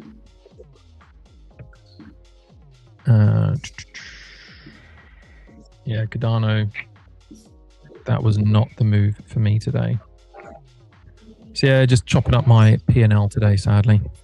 Here she is, my former partner in crime, back. That's a nice surprise. When I was counting today on the stream, I had a shitty day and mood. Sorry? Can you guys hear me? Is it only for me? Yeah. Yeah, okay. It's okay. You can hear me? Yeah. I was saying I was coming on the stream today. I had so much traffic. I had a shitty day and such a nice surprise. Look at this. You see? How are you doing? Good to see you. I'm good. How about you? Good. Much better. Much better. Good. Glad to hear it. Heard you were trading something. I've just been chewing up my P&L, trying to catch some sells on Cardano and on Doge, but nothing really happening. We've got Giamir is in a buy on TRX, which in fairness looks good. I like the look of it on the 1 hour. It looks strong. So I think his position was something like 246, somewhere there. I'm guessing he's got probably stops just below, and his TP is 34523. So somewhere up here. Nice, almost 3-hour trade. So good luck with that one. We'll see. But yeah, so no, that's me. I'm trying to get used to crypto again. You know, I'm having to switch from MT5 and all the joys of CFDs to now throw myself into crypto. So fair enough. Same for me. Bit of an adjustment. But you started in crypto all those years ago. You know, you don't look it, but you are you're a market veteran, Anastasia. So, you know, what must have been like your teenage years, like early teenage years, was when you were in crypto. So you're coming back to your roots, right? I wish I had more capital back then and more brains, but it is what it is. Yeah, I did start in crypto, but honestly, it wasn't really trading as well, right? Yeah. There were more research and like projects, buying some small coins and then holding them. So it wasn't really crypto, but of course it does give you some kind of experience with charts, you know, and in general the price movement. Yeah, obviously, but you know, trading crypto was never something that I was doing really often. But I am getting back into this. I'm getting back into crypto in general. You know, quite interesting, and obviously sticking with my gold all the time. Like today, for example, again. Are you long gold today? I was long gold. Yes, I was long gold yesterday. Unfortunately, I closed it. You're gonna laugh now. It's not funny, but you're gonna laugh. If I'm gonna open the 30-minute chart, was long here, and I had a difficult day yesterday. I was sleeping like 4-5 hours maximum, several days in a row, and I closed it in loss just because I was like, okay, you know what, I'm gonna go to sleep, and then I woke up and it was here, and I was like, that, you know. But it's okay because thanks God enough trade. No, not here. I'm lying. It was too early here. I re-entered the trade for a long once again here, and then one more time here. Nice. And now I'm looking for re-entry one more time here. Nice. So I actually had several trades already. And on the 4-hour time frame, it's pretty much rejecting exactly the zone that I was thinking about, and I'm waiting for the price to go another $50-$60 up from where we are right now, because that's exactly the zone I was looking for the pullback. And now the next target for me on the futures code is 47.50. So that's about $58 from the current price.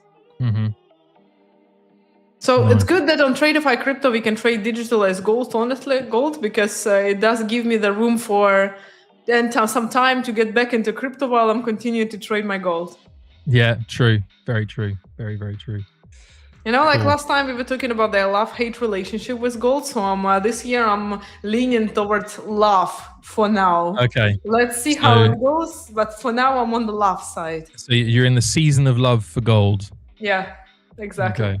All right. Okay. Well, let's hope that Cupid remains for you in gold going into the sunny summer months. I have to depart, I'm afraid. I've got a meeting to jump into, but I'll be back again tomorrow. So hopefully I'll see you again tomorrow.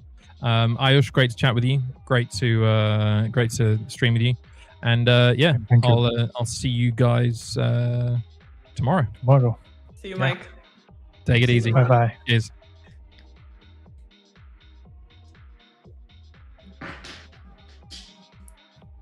So hello, Anastasia. I think it's gonna be yes or now. Yes. So what are you trading today? I'm looking for some pullback and thinking to go long on Doge.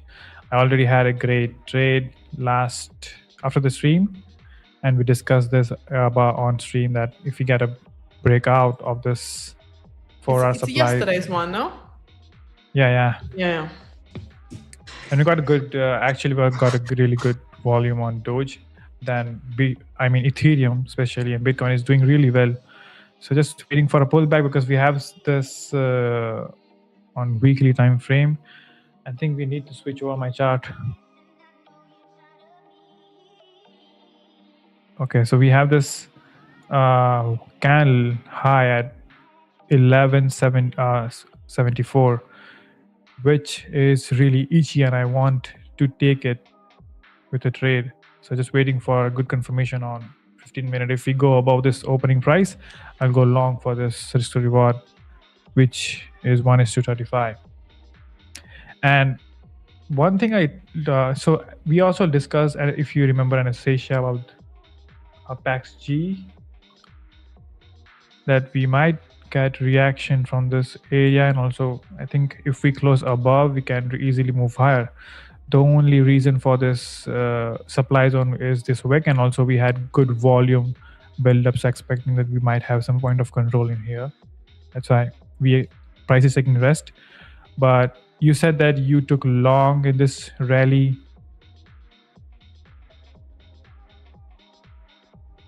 Yeah, I was taking long, but I was saying that in the morning I closed long too early.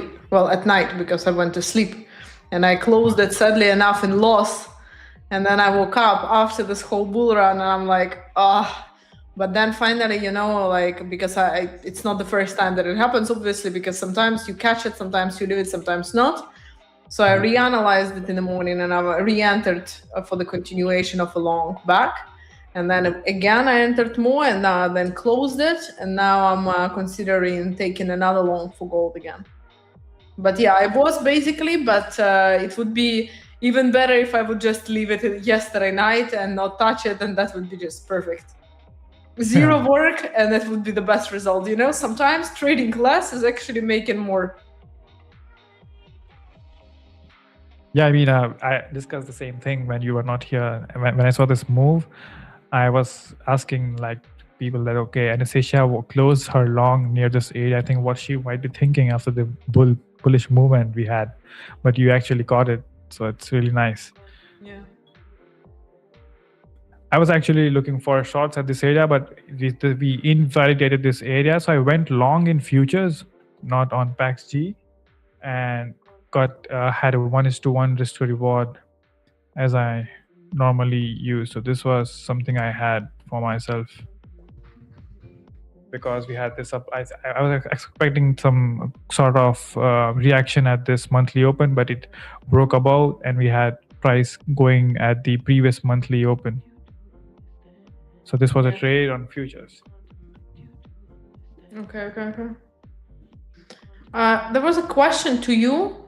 It's your chart, so you can maybe answer it quicker. Can on the volume profile, can you switch to see the delta bars instead of the volume bars? But you are using TradingView, no?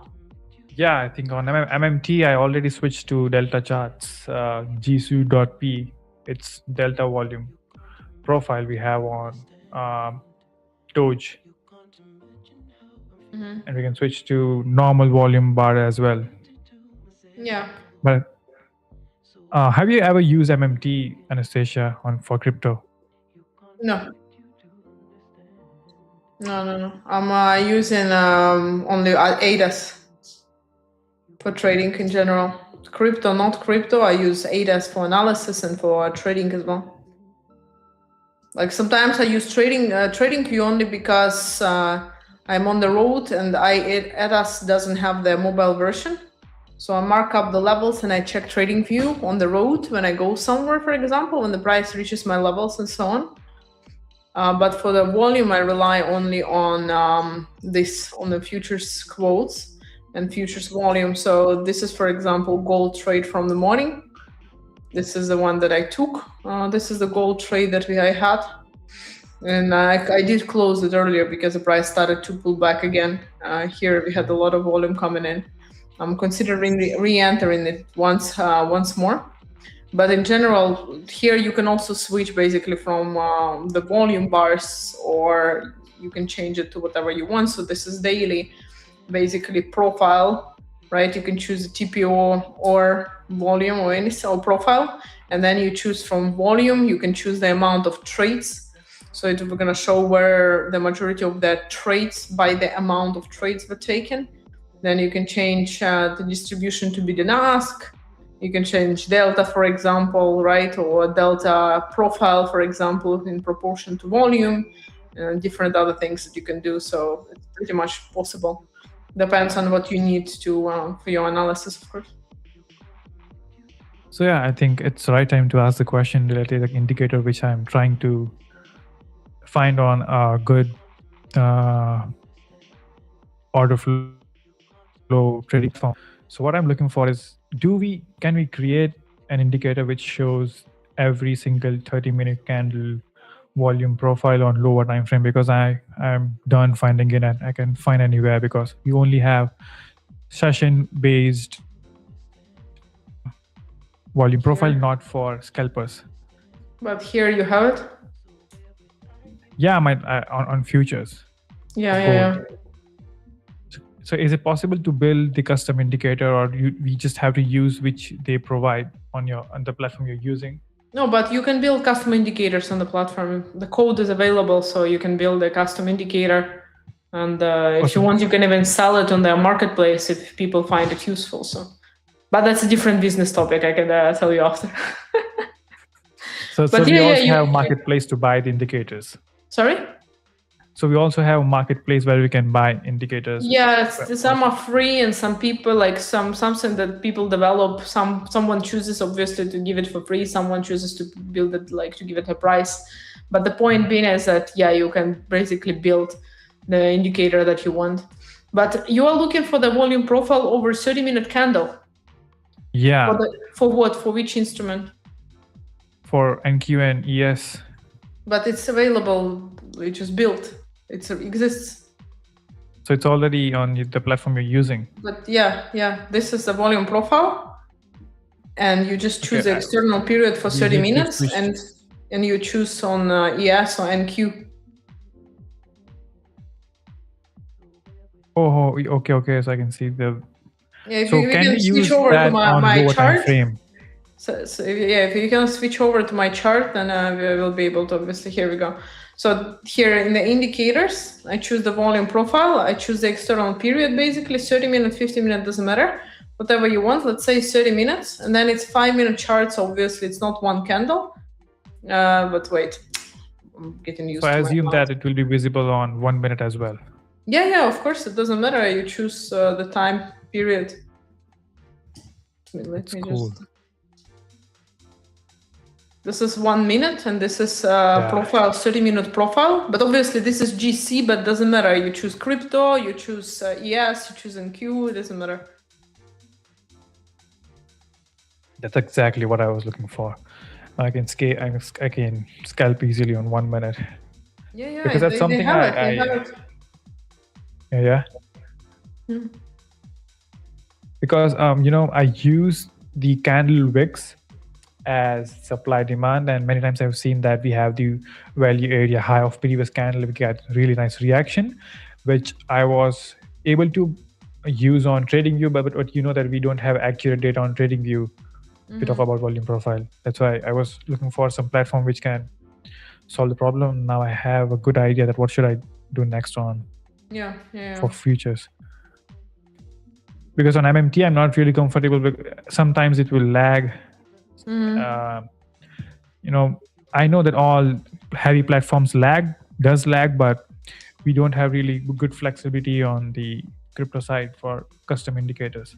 Yeah, exactly. And lag and lag are different. Sometimes it lags a little bit, but sometimes it lags a lot, and then it becomes a problem, of course. Yeah.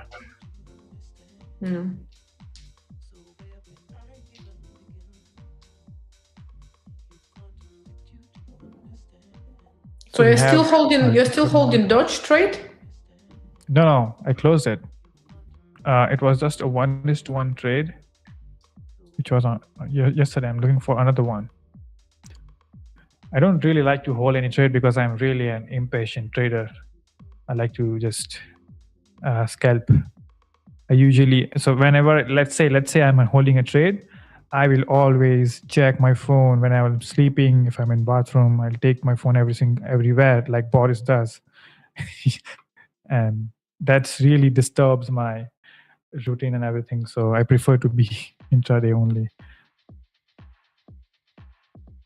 Yeah, I understand. Yeah, it's different mentality, right? I'm comfortable leaving a trade overnight, but only if my stop loss is at break even, for example. Oh, okay.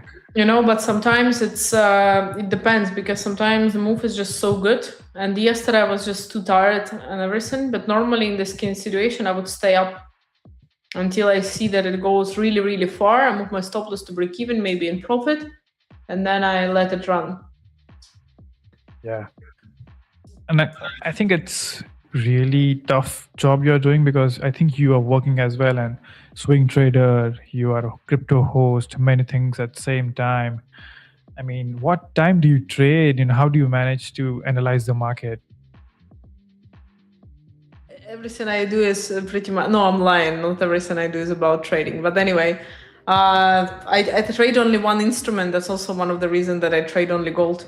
It's fairly simple, right? Because I don't really analyze, I'll analyze other markets and so on during our streams.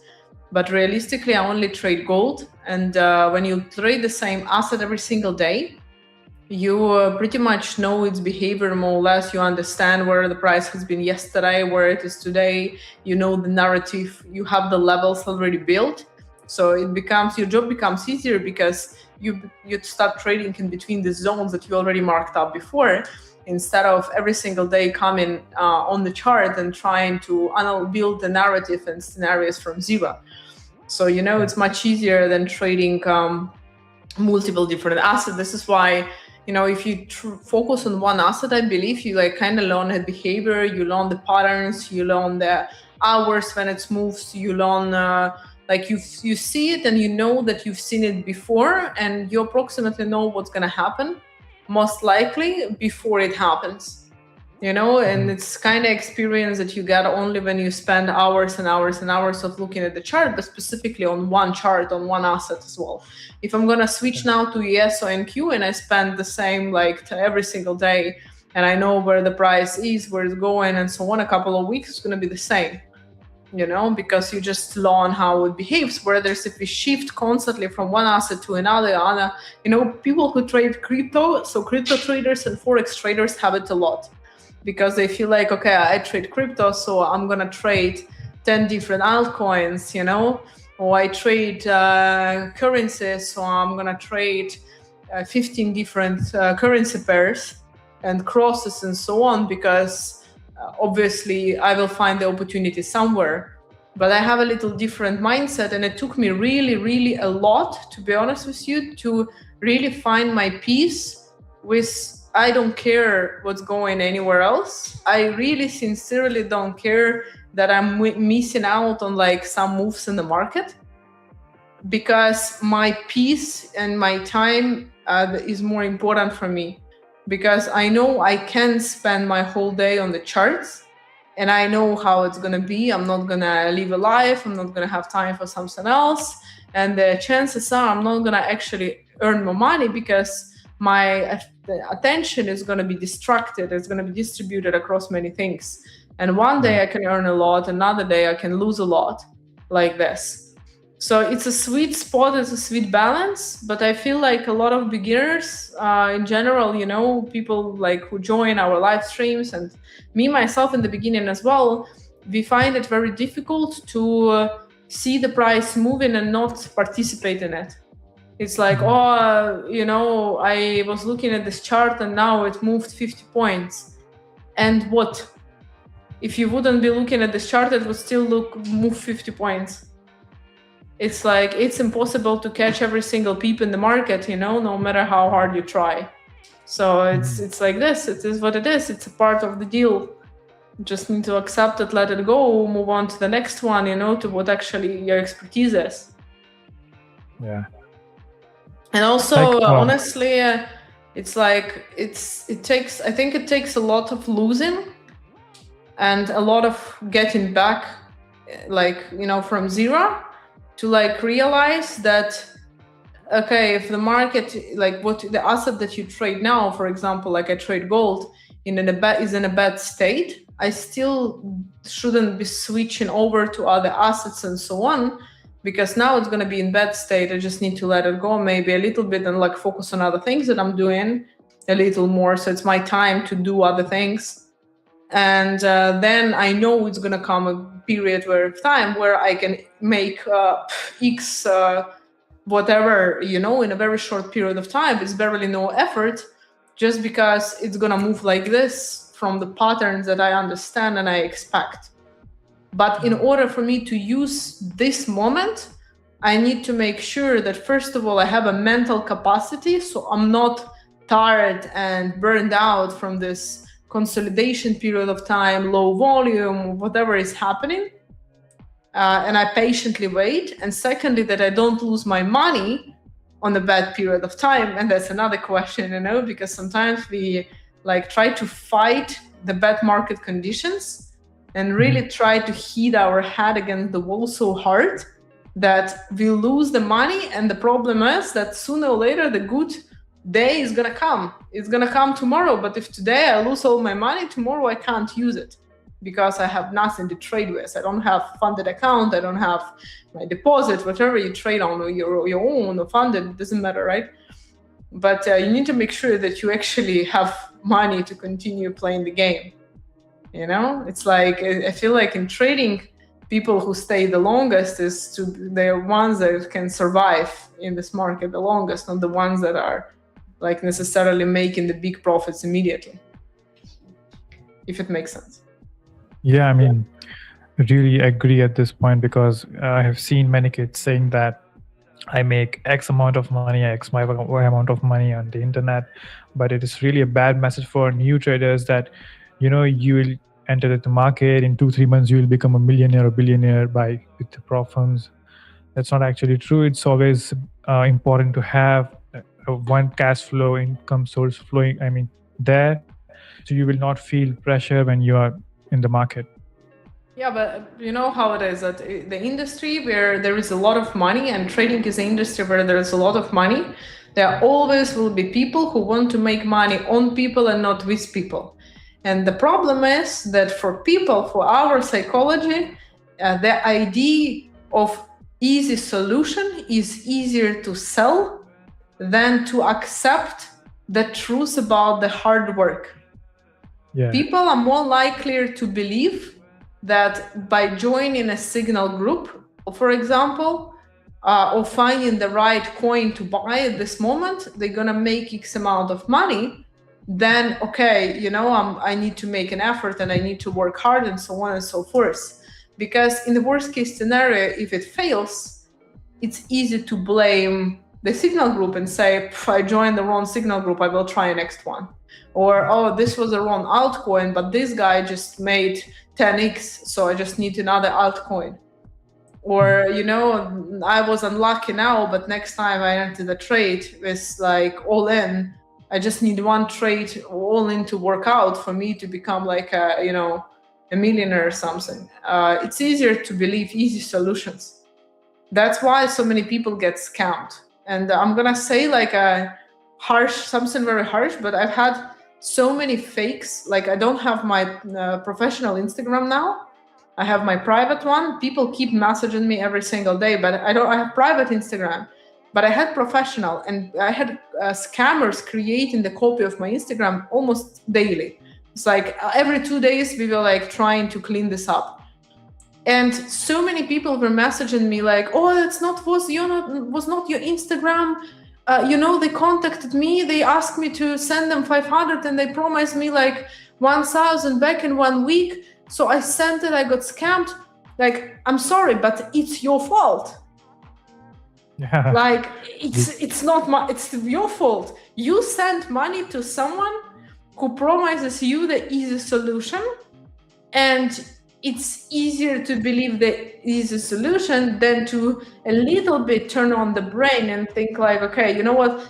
maybe at least let's get on the call so I see it's a real person. Especially when every single stream that I do, no matter where, I say, hey, it's not an easy job, it's a difficult job, it's a hard job. You know this, Ayush, me, I know this, you know, it's a hard job being a trader. I mean, it's not like I'm leaving Marbella, but it's not like I take my laptop and I go to the beach and I trade from the beach. A spoiler, you can't really, the sun is blinding the screen. At least, you know, it's not comfortable. At the very core of a physical, like, it's not comfortable. At least I tried years ago when I moved to Mexico during COVID. I was like, okay, you know, that's a great idea, amazing picture of being a trader on the beach. No, it doesn't really work. You know, but besides, this is a hard job. But I mean, only it's not for everyone. I used to believe when I was starting, you know, I was like, oh my God, it's so amazing. People can be free. Everyone can make money. Not everyone, because you need to give something up to become a good trader, you know. And first thing in the core which you need to give up is certainty. It's not certain, and it's not constant, and it's not stable. Today you can make X, next month you can be minus, no matter how many hours you work. But for people it's difficult, you know, coming from the normal regular job where you get paid continuously, like by the amount of hours, we feel like we should get paid. But it's not like this. It doesn't work, you know? So it's not for everyone, unfortunately. No matter how much I wish it would, but it's not. So I mean, you know, the best thing as a trader, I don't think so, you might be doing that or not, but many of my friends don't know what I do for a living, and also my sisters. And somehow she got to know that I made some amount in some Indian stock I had, made some penny. And she thinks that every time I'm going to win, today she texted me, okay, if you go in any position, let me know. I was like, how much money you got? She said some 1,000 rupees. Okay, I said, okay, but do you know how much you should risk? She's like, yeah, I'll go all in. I said, why? I said, because you are going to say it. I said, don't trust me. It's like not always I'm going to win. So, you know, the best thing we can do as a trader is not tell everyone what we do. And especially if they know, don't tell them if you're making money or losing, because they think it's magic. We sit on charts every single day, looking at screen. It's really compulsory that we're going to make money. You know, she was really asking for some tips today. I was like, we are in range. We can't do anything. She was like, no, you're lying. You don't want me to make money. I was like, no, we are still in range. I think we need some more confirmation for a trade. And that's went really bad. So, you know, explaining someone what you do is really tough to a non-trader, I feel. I felt it today, just before the stream, you know? Yeah, exactly. And, you know, when I was starting to trade, I left university and I didn't tell my parents when I got into trading. And until 2 years ago, my mom was thinking that I finished the university. And my dad too, because I was like, I decided to not tell them that I left and I'm not going to finish out, because I knew exactly the conversation that will be. I knew it's going to be more stress for them and for me. It's my choice. I do I do what I do, you know? And it's like, sometimes it's easier to not explain, not because like sometimes, you know, with your sister is different because she tries to do it herself, but sometimes our family like doesn't support us because in their picture of the world is just completely like they're living a different world. For them, you know, safety and security, they love us, they want safety and security for us, but it just like doesn't work like this anymore. And it's easier to not tell and to show the results afterwards and to explain in a moment. But yeah, like a lot of people feel like it's easy job, but that's like, it's not. Until you get into this, you don't really realize how difficult it is. Of course, some people are gonna get lucky. Only small amount of people is gonna be able to get lucky and stick with it, you know, because they're gonna get out very quickly of the trades and like on the market. majority of people will not be able to hold this. If they get lucky, they will lose it again because of the greed, because of human emotions, and so on and so forth. And no one actually wants to know, and actually I have never got any question regarding how you started.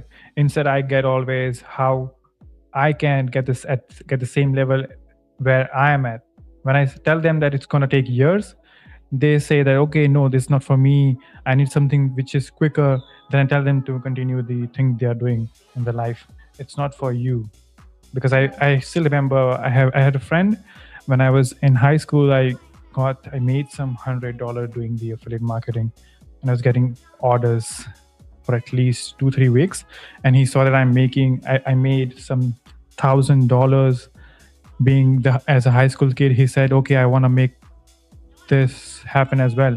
I told him that you have to sit for 2-3 hours every day, figure out the product you can scalp, and sale on Instagram. I was doing SEO, everything I explained, and next day he never asked for the thing because he thinks that I'm actually lying, because he thought that I'm showing him the wrong path, and it went really bad. So that day decided that I'm not gonna say anything when it comes to career. I'll tell them that I'm a freelancer and call it off. Yeah, exactly. It's with everything like this, right? Especially with social media, I think it's a poison of our age, because people feel like they need to do it faster. It's easy, it's simple, and they're constantly late for, and they get FOMO, and then they try to find the easier way to get where they want without actually making a lot of effort. But it's they skip a big portion of work in between, and the process in between. Yeah. Are you looking for any trades today? Sorry? Are you still looking for any trades today? Still looking for longs, and Mike was in sell from in here. I think his TP would be smashed. He was targeting this daily open. So great trade on live stream by Mike. I was actually looking for longs, but he went short above the support zone. Yeah, I think it was a good flush on all the pairs, and it was really important for us to get some retrace. And I think Ethereum is tapping at the higher time frame support zone, and we are good for some long confirmation, and we can reach till 2443. And I think after 2 weeks, I guess, I'm breaking out of this range. But what I want is I need this weekly candle to push more higher and take this high and show us some strength. Then we'll have the strength and weakness coming in, which I always like to use. And from last 2-3 weeks, I'm just trading Doge and Bitcoin, because there are few times in crypto market I've seen Ethereum behaving weird or maybe weaker for the longer run. But when the strength and weakness is something which is changing on both pairs, like right now, let's say Bitcoin is stronger for bulls, Ethereum is not. For after 2-3 hours, it will change. Ethereum will be the one becoming the stronger one. That indicates that we are in a very good market. It can be a bearish market, bullish market, but for intraday, it is an indication that we are in actually balanced market. But from last 2-3 weeks, Ethereum is being weak for many long time, and Bitcoin is being bullish for 2-3 weeks, which is kind of difficult for a strength and weakness trader. That's why I'm trading Doge actively, Doge and Bitcoin.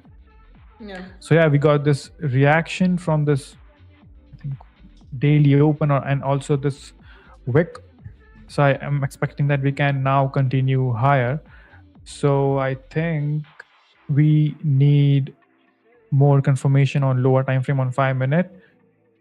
Then I think we will be good for longs after the market open. So good to have this reaction before the opening.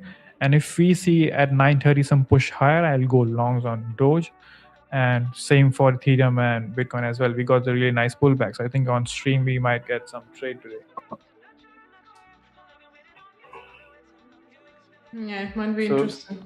I'm really looking for the market opening because we did have the PMI coming out today. So I think we're gonna get some extra volatility as well. Wait, what time was we had already the PMIs coming out, and we still have some oil and energy prices and the speakers from the Federal Reserve in the evening. In just 4 hours from now, and tomorrow we are coming closer to the NFP, right? Because I feel like attention was turned a lot into Iran last month, but now since we are getting closer to summer, the talks about the interest rate cuts are ongoing again, also including the fact that we're gonna have a new president of the Federal Reserve, so a little more attention is turned again into inflation. So tomorrow we're gonna get the first preview of the data also on the weekly data for labor market. And on Friday we got non-farm. Do you trade non-farm usually? Sorry? Do you trade non-farm? If I have some evaluation, I do play sell-buy limits. So yeah, I do trade. I mean, it's not recommended, but if these news are really good for quick evaluation, passing. Yeah. Have you ever tried like placing buy limit and sell limit before news and getting it cleared in just some seconds? I do it many times. I can show you now. I will share the screen and I will draw you approximately how exactly it happened. So, when you have the price here before non-farm and you place a buy limit and sell limit. So what happened to me after what I stopped doing this is that on the non-farm, the price did this.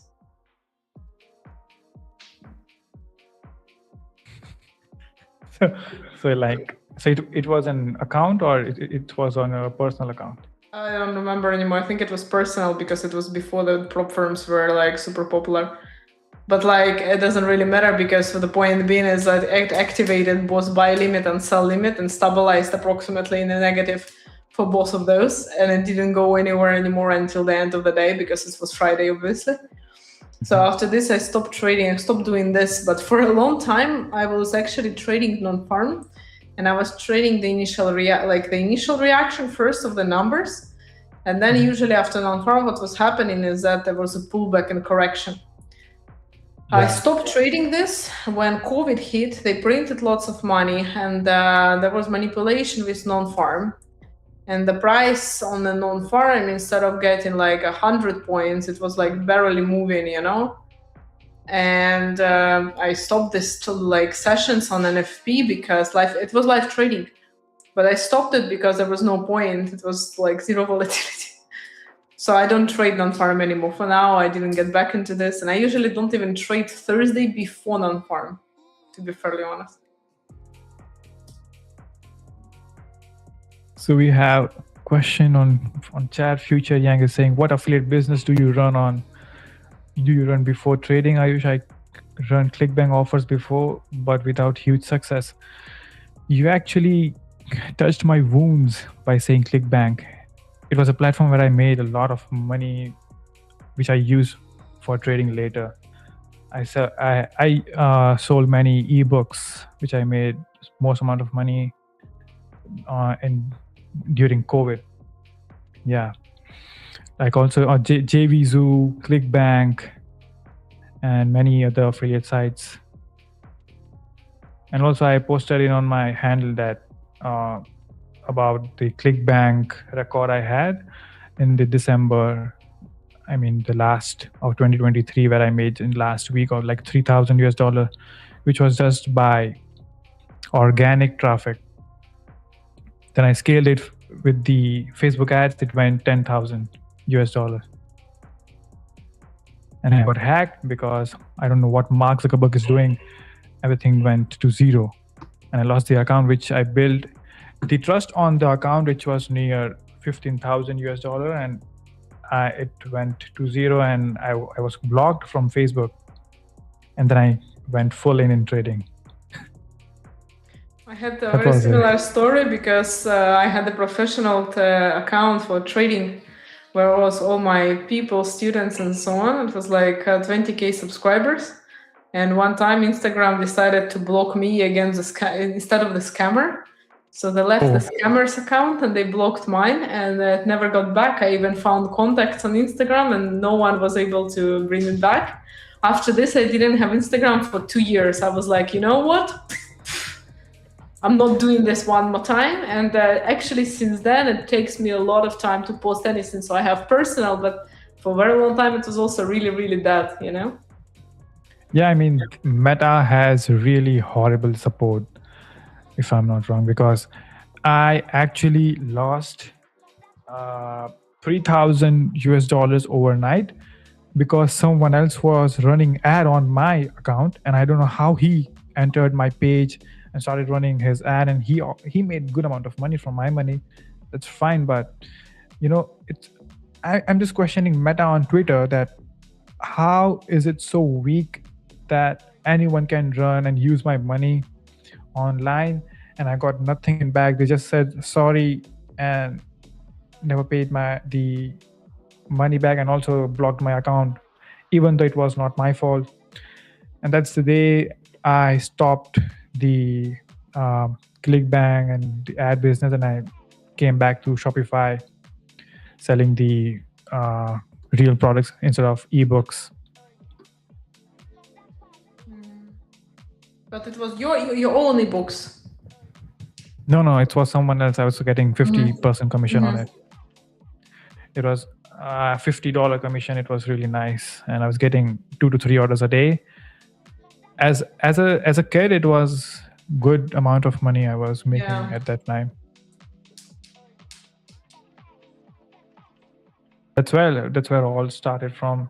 But I feel that and also started working as a freelancer later, and then I was doing trading as well. So I never, if anyone is here under age of 25, I would suggest that you should not be trading without any extra source of income. Yeah, I would say this as well. Although I was the one who was actually completely going all in into trading immediately, you know. But I wouldn't really recommend, because probably if I would have a stable, although I'm not sure, because it's also the matter of the human psychology, because sometimes it plays against you. Because if you have a plan B, you don't go all in on the play A. So I think in my case, it worked out well for me because I didn't have any other option. It was the only option to make it work, you know, because it was literally zero option. I'm going to tell the story sometime another time, because it's a crazy story actually, my first 3 years in trading and how I got into actual trading from crypto. That's a separate story as well. But in a matter of fact, I didn't have any other income, and probably if I would, it would be easier to make it to the next step, because I wouldn't have such a pressure constantly to have to make money. So, you know, because these expectations and pressure is something that ruins a lot of good traders, like potential traders with a big potential. That's when that's when we decide that the person is going to become a trader or not. You know, in pressure, if we put down our guards, then I think you are like it's like a graph. You are very close to become a trader, and you give up, and then all you have is regret.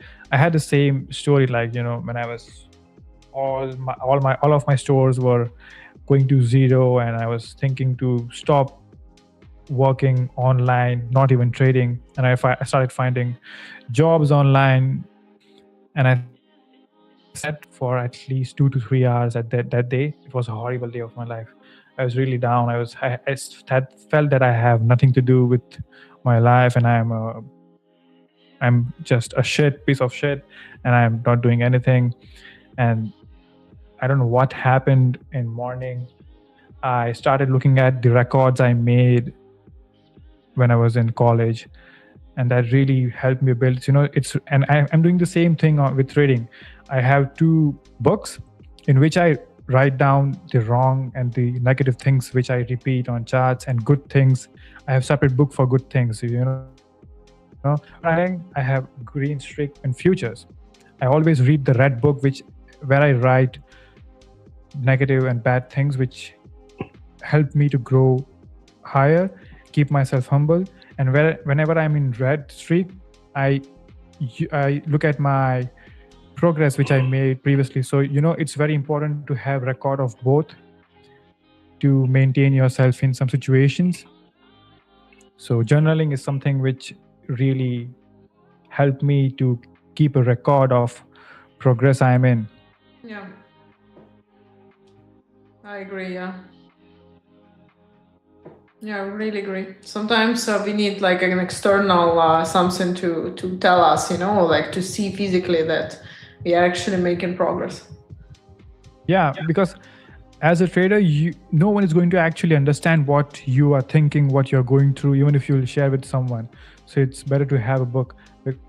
And I don't know about Anastasia, about you, but I don't have friends as someone is trading, someone who understands what stress is when you are in, like, you're not making anything. There are some months where I get no payouts, and there are some months I get a good amount of payout, So it's always, so it's only you versus you. You are only the one who's going to support yourself, no one else. Yeah, of course, for sure. It's in life in general, you versus you, to be fairly honest. But trading is just it's just accumulation of this many things. But I have friends who have been through, like, they don't trade, but they've been with me for long enough to like understand how it is, Mm-hmm. But of course, it's still not the same. But to be fairly honest, I don't really. After some time, I realized I don't really want to talk about this with anyone. But it's different, of course. For some people, it helps to talk with someone about it, and for some, it doesn't. For me, for example, it doesn't. About trading, it doesn't really help to talk about it. But it's I'm a little crazy about this, If I have like a problem or something regarding work, for example, for me, I really don't like to talk about this. I just want it to be fixed, because talking about this doesn't help me. I want to have it fixed, because otherwise, like, it's not gonna leave my mind anyway. The same thought I had. It's like, keep it to yourself, try to solve it, getting back normal, and running the wheel again. Yeah. Instead of so it's I feel explaining someone is gonna make us more stressful because I don't know how to start. When we are in some kind of trouble. Yeah, I think we had a great psychological session for at least 30 minutes for our viewers. For sure. We are waiting for the market opening, and hey, it's a very important part, right, of trading. Yeah. What is Doge doing there? It's Doge, right, in front of... Not Doge only, but Ethereum and Bitcoin are, I think, getting some pullback, and also from this red zone. Let me show you guys what I marked here. It's nothing, just this wick of some previous candles I had, and on Ethereum, it's nothing, just a wick. So this is why I like to use the correlation between Ethereum and Bitcoin, because not always I get key levels on Ethereum, maybe sometimes on Bitcoin. So you guys can see that we have nothing in Ethereum, and you might start thinking that, okay, why it's back? But we are in the supply zone of higher time frame on Bitcoin, which is giving us some pullback at 82,477, which I marked it. And I'm not really saying that this is where we see the bear run from here, because we need more confirmation. If you look at daily, on daily, don't even look at Ethereum. It looks really shit. I mean, I don't really like to see what we have on daily time frame on Ethereum. Bitcoin is something that looks really great, and we are back in the range on Ethereum. I was getting excited that finally we are going out of it, and now you can see a very big red candle, and also we're getting reaction from it. But I feel we are not going to go unless we cross this area at, mark it out, at 81 You need to be a little closer to your mic, I think. Yeah. Sorry, yes, it was a little like underwater. Okay, so I think we have this support level at 18664, which is going to act good opportunity for intraday trades. And if we close below, then I think we might get some retrace back in the range and continue moving higher, because all we are looking from the bull taking over. I think it's a good time to take some retrace back in the range and continue higher, right? And if I now I have to move on to my MMT chart, and let's go on. Okay, we are already on 4-hour. So I think this is, so I think it is weekly volume profile we have. So we also have point of control at same level where I marked support area on Bitcoin. That is why I like to use probably with supply and demand, combining them. It gives me good confirmation for my trades. So I use Anastasia, tell me if I'm right or wrong. When I see order flow, I see it's not as a strategy, but as a data to get confirmation. So I use order flow, limit orders. So for me, order flow trading is just data more than a strategy, which really gives me good edge in my trading style, and also it helped me a lot in futures. Because strategy is something which is based on the data we have, but order flow is something which you can see happening at the back end of the candle, which is actually true. So what's your take on this? I have a little bit opinion on that, because strategy is basically, in other words, this decision-making system. So it's certain amount of trading methods, behavior patterns and rules, risk management rules, scaling trading. Like, it's not only entering the trade or exiting the trade, but it's also the preparation for this. It's also like, the trade management and so many different components. And as a part of the trading system, I consider an order flow analysis, because within the order flow, I have specific trading methods, which I use as a confirmation. So what you said. So these trading methods, they of course give me the information about what is happening in the market and confirmation, or the opposite, right? They're completely, how to say it? I'm missing the word. My brain is not braining today, and 6 cups of coffee didn't help. Wait. Confirmation or invalidation. There it is. This is what I was looking for of your ID, right? So I think order flow for me is as a part of a trading system, as a part of the strategy, but it's not a full strategy, of course. That's I would say it like this. And recently is really popping up a lot in social media. On X, everyone is talking about order flow. And I think the ICT era is going to fade away, and we'll have many order flow traders. And I know what's going to come next. Yeah, but you know how it is. People like it gets popular, and it's like about selling the idea of something difficult in an easy way. Yeah. So a lot of people they will look, okay, smart money concept and the ICT is difficult because it's difficult concepts. And now I see this and it's easy. It's just popular. It's like sometimes the price action is popular, sometimes order flow, volume profile, smart money, but people who run constantly after something that is popular in the market will never make money there. That's my opinion. And also we have some people, let's say in order flow, there are people who are making it look really easy. Like, and also in ICT, if you can't actually watch his entire playlist or you post it on YouTube, but if you go to someone who is trading ICT, they will be they'll simplify in a very like normal way, and you can understand, okay, that's how we can use. And there is a concept in ICT where it's called and VOG and dog. It's just nothing but new weekly opening gap and new daily opening gap. But if we talk about myself, the only dog I know is an animal with 4 legs. I don't use it on charts. So when I heard about it on internet, people are starting, okay, we got reaction from and dog, we got reaction from and walk. I was like, okay, what is it?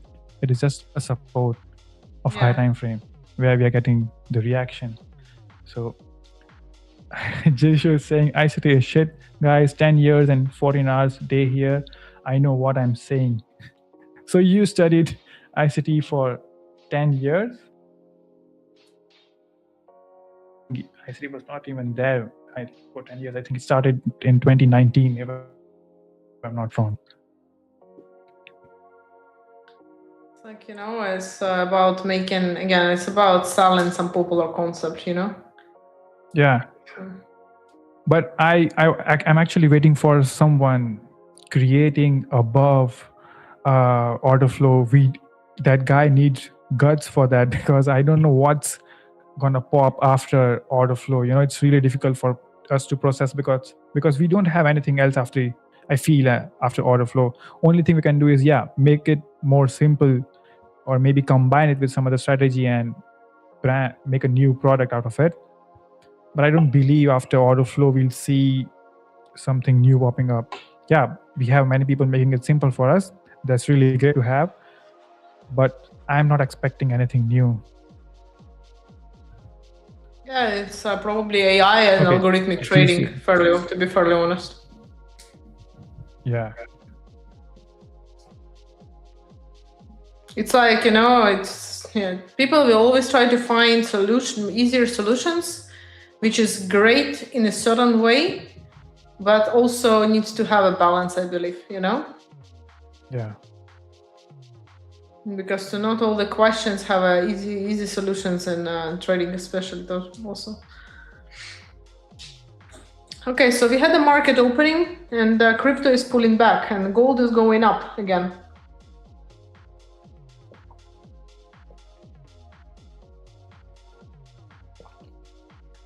Right. Reaction on 4R. I think we had only 2 bear candles in 12 hours on gold. And we continue the rally up higher.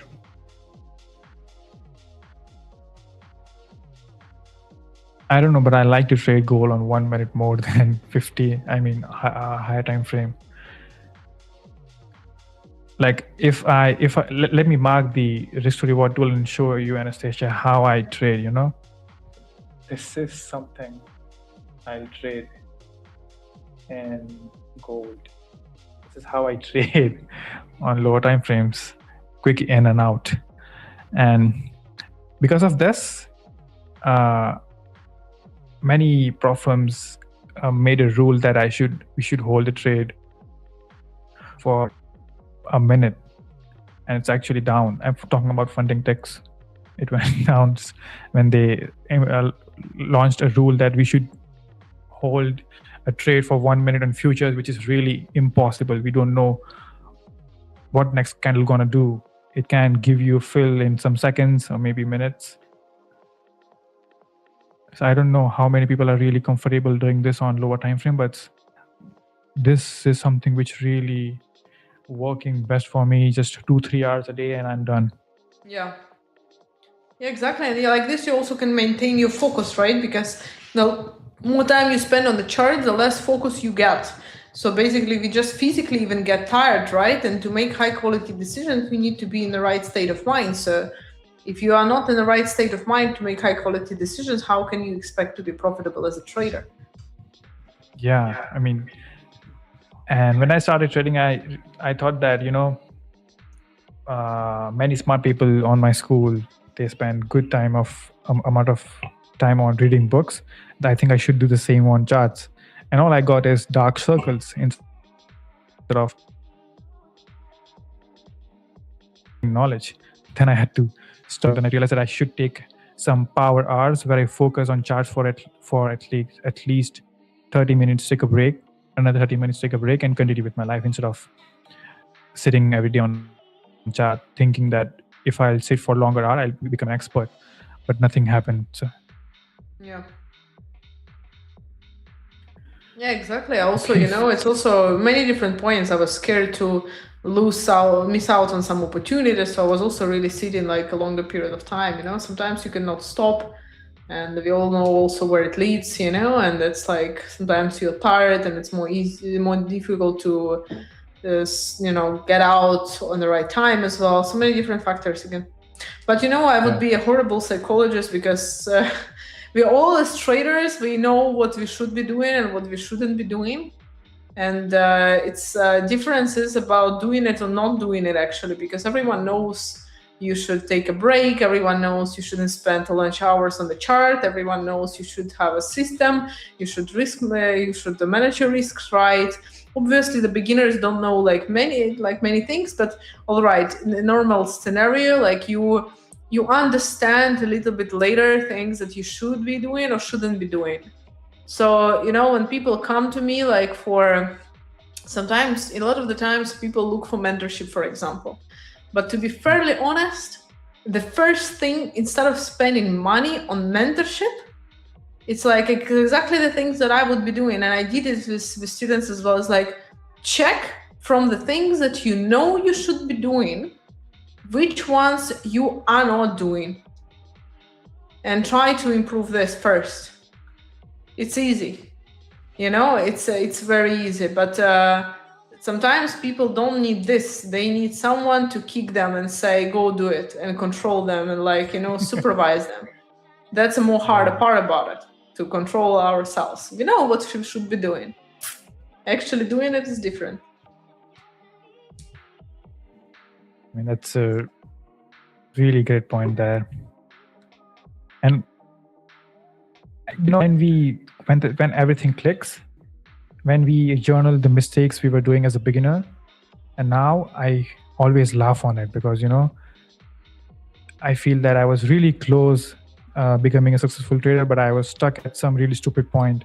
And now I look back, it's just a joke for me, because how I was not able to catch this small thing, why I was stuck in the circle. This was a loop for at least 6-7 months. And at some point you get enough disrespect from market and your wallet as well. You have to figure it out, something is wrong in the system. Yeah. Oh, GSUSP is writing a lot of thing in chat. I think we have to read it. Keeping this in mind, you will see something similar in this year's coming. Okay, he is predicting what kind of course we will have in future. He's saying it's much more complicated, and I tried to make it simple. It's not AI based, just hardcore equation solving manual. So you use some sort of formula to define your buyers, something like that. Imagine net long and short having a cap as in strength with numbers, with minimum and maximum, instead of seeing what market does and order flow. I think this is something I don't understand. Can you please make it more simple? Hello, Void. Void is always, I see him always posting this emoji when he enters the chat. It's a good morning.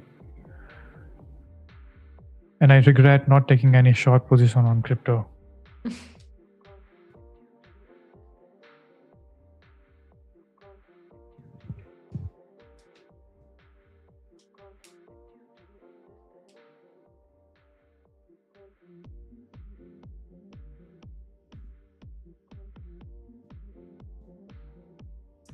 Okay, so straight down candle after the move up. Are you looking for anything on Bitcoin or Ethereum? Me? No, to be fairly honest, no. So I feel that you are very much comfortable with PAXG in here as well. much. To be honest with you, much more comfortable with gold, digital as gold. But in general, I'm looking for maybe selling it either now or from here. Try to see if I can get some shorts from this moment. And I also tried looking at PAXG on MMT.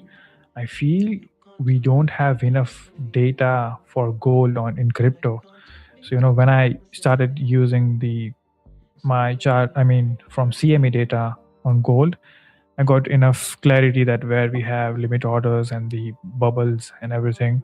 So I think we still need more exposure on crypto side for gold to get data on crypto trading platform where we have volume profile and everything. Yeah. I think that's why you don't use any crypto-based order flow platform, because of not having enough data. Well, for the order flow for crypto, I use the Bitcoin and Ethereum on CME. Okay. So on the Chicago Mercantile Exchange, the institutionalized Bitcoin and Ethereum that they made, futures, this is where I look for the order flow and volume profile. So on TradingView, it would be like this.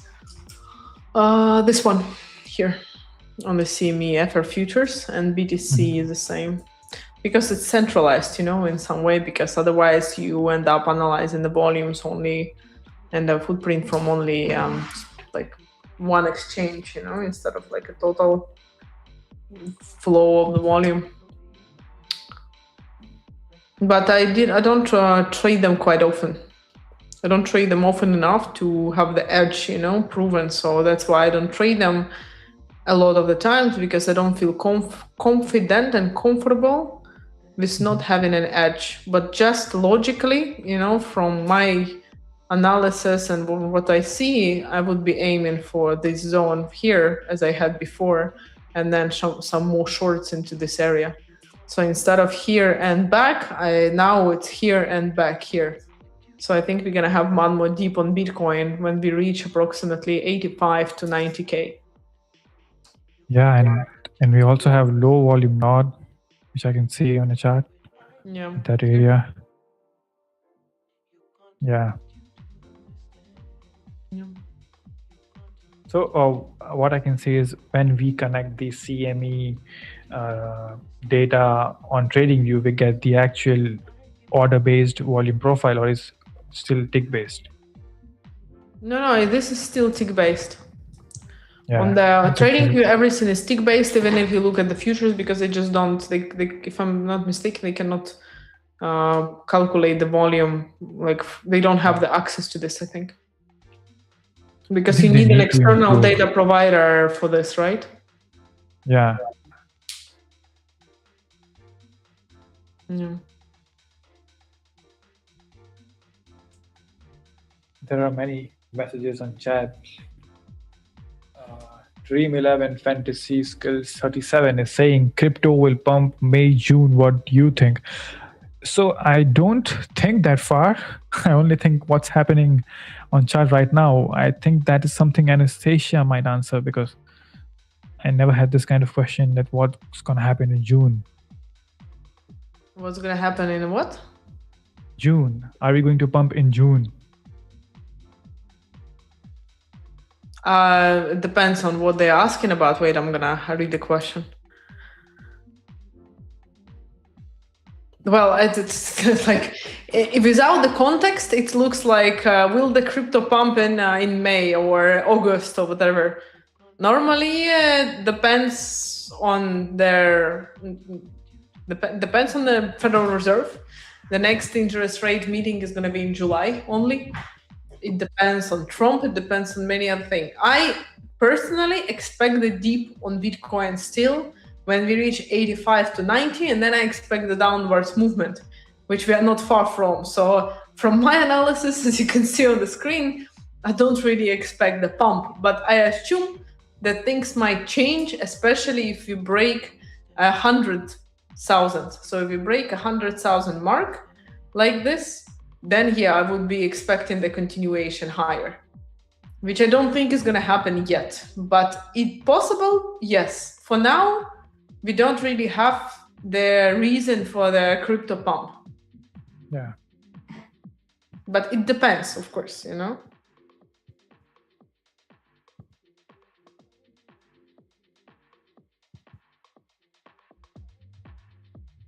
Yeah. Doge is dying. Straight 1 4-hour candle. Look at this. Everything is vanished in one candle. It's crazy, right? Instead of without taking that high. Can we maybe switch to your screen as well? I said, yeah perfect. Look at this. Okay, I think like what do we have on 1 hour? It's okay. It's one candle taking out all these trend line liquidity we had straight up down. And also, I think we had this reaction because, you know, Bitcoin is on the monthly supply zone, and also now we are in some sort of support. So I think we might take some rest here. But again, I don't like Ethereum. Forget everything I said when the stream started. Okay, we are going to break out. It's a good day for Ethereum. No, it's not a good day. It's still bad, looking really bad. We are back in the range, and Bitcoin is taking support here. So I think we have to stick with what I was doing for many days, cursing Ethereum and praising Bitcoin.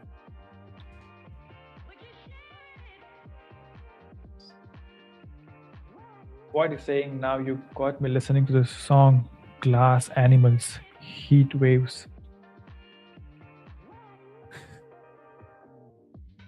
I think that's very out of context. On Doge, this is where we might go up. Hit the naked daily VWAP. Okay, I have to check it. Daily VWAP. Let me add VWAP.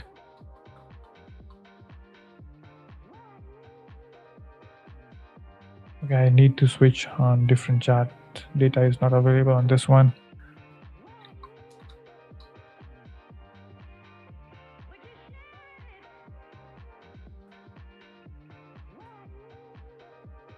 How do you guys use VWAP on daily time frame? I don't know. Not on daily time frame, on a smaller time frame, but the daily period of time for calculation. So look, what kind of setting I have to do? 1 second. And I mostly never use volume profile. I mean VWAP. Can't really see it. Wait, can you turn on the settings again? Yeah.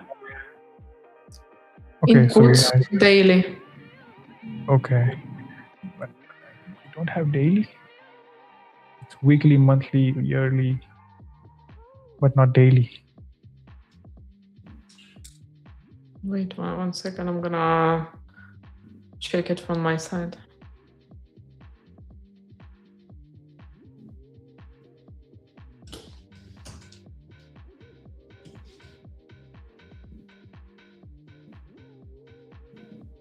Also, you mean stick to previous day, not on daily time frame? Maybe you're talking about lower time frame then, I guess. Yeah, it's a lower time frame, but the daily period of time for calculation. But on TradingView is a little different. I think it's called the session.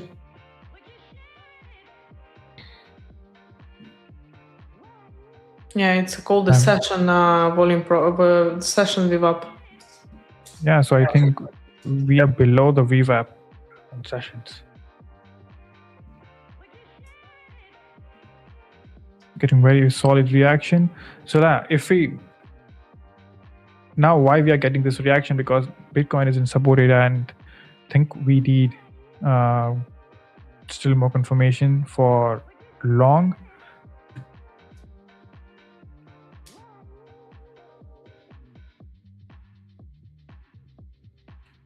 Let's look at still taking rest at point of control. And if you look at Doge, a lot of bubbles are coming in. Sellers are getting absorbed. 17 million order we have here. That's why we're getting some reaction.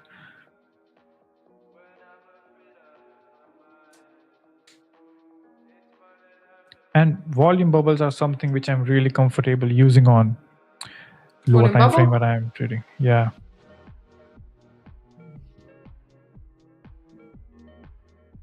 Volume bubble and delta profile on the right side, not on MMT, but delta profile on the right side instead of using the cluster candles. Like instead of having those candles easy for me, because I usually like to watch candles. I'm not really comfortable with the cluster chart. It gives me headache. That's a very different question we have in chat. What kind of music do you, Ayush and Anastasia, listen to? It depends. If I'm in gym, I listen to energetic songs like punk and maybe some playlist. But when I'm in my room, I play some cozy background music to chill. It depends. I listen to such a different music that you would be surprised. I have everything from French rap to pop to the songs of 20 years ago. So my Spotify is a complete mess.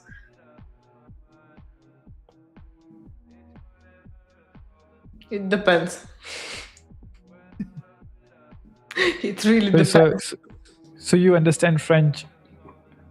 No, I don't. Well, I understand, I don't know, 50-60% of French when someone is speaking. Okay.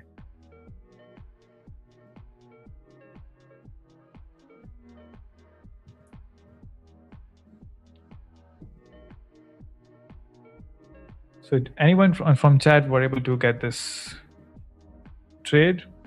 Small scalp on lower time frame. On Ethereum, I guess it's looking really great. Not on Bitcoin, because as we know that it's a very weaker pair. That's why we got really nice RR on Ethereum than Bitcoin.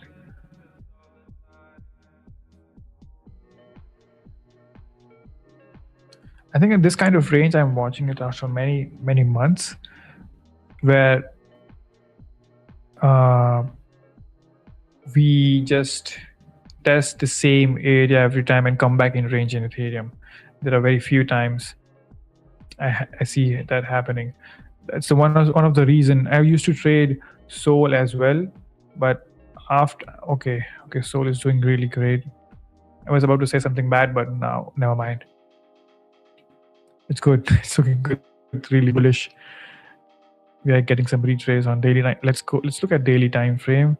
Okay, we are reacting from this wick.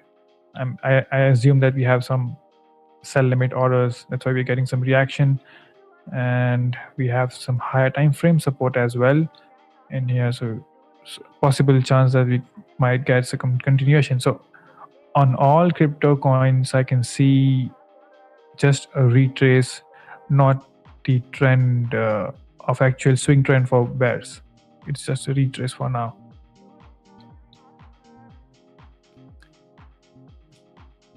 And yeah, Anastasia, I think you are going to do a course on volume profile for Tradeify crypto soon. Yeah, it will be. It actually will be. It should be a surprise. I don't know if Jonathan wants to announce it himself, but very soon next week I'm gonna do a special call on the strategies that I trade. We're gonna have a full live session where I'm gonna be explaining this. So that's gonna be interesting. Yeah. I'm looking forward for that as well. Yeah, guys, make sure to get your pen and paper when we start it. I'll also have many questions for you, Anastasia, for the order flow side, mainly for the cluster chart. I'm gonna make sure to get enough coffee to answer all of them. Yeah, for sure. Because I'll be done in an hour explaining the wicks and volume profile and the correlation. And when your part will come, I'll ask more questions. And thanks a lot. I'm going looking forward. Yeah, always a student, huh? We always students. Yeah.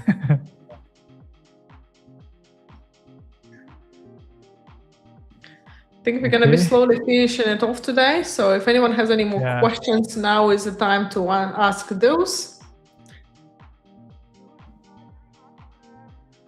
And also someone mentioned about the giveaway. I know we are at 7 likes, but we need Jonathan for that.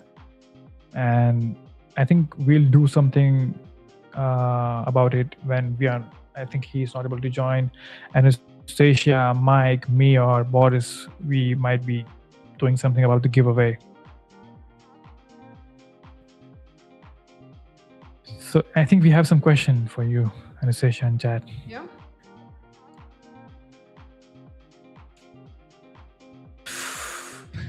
You are offending me. Come on, I don't drink coffee from Starbucks.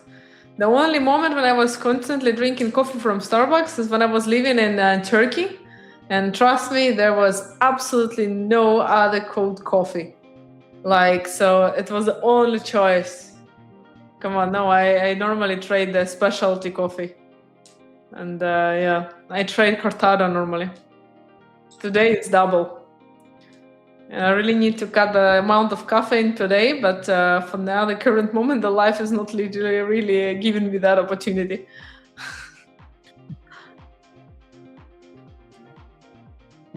Okay, I feel stream is coming to an end. Yeah.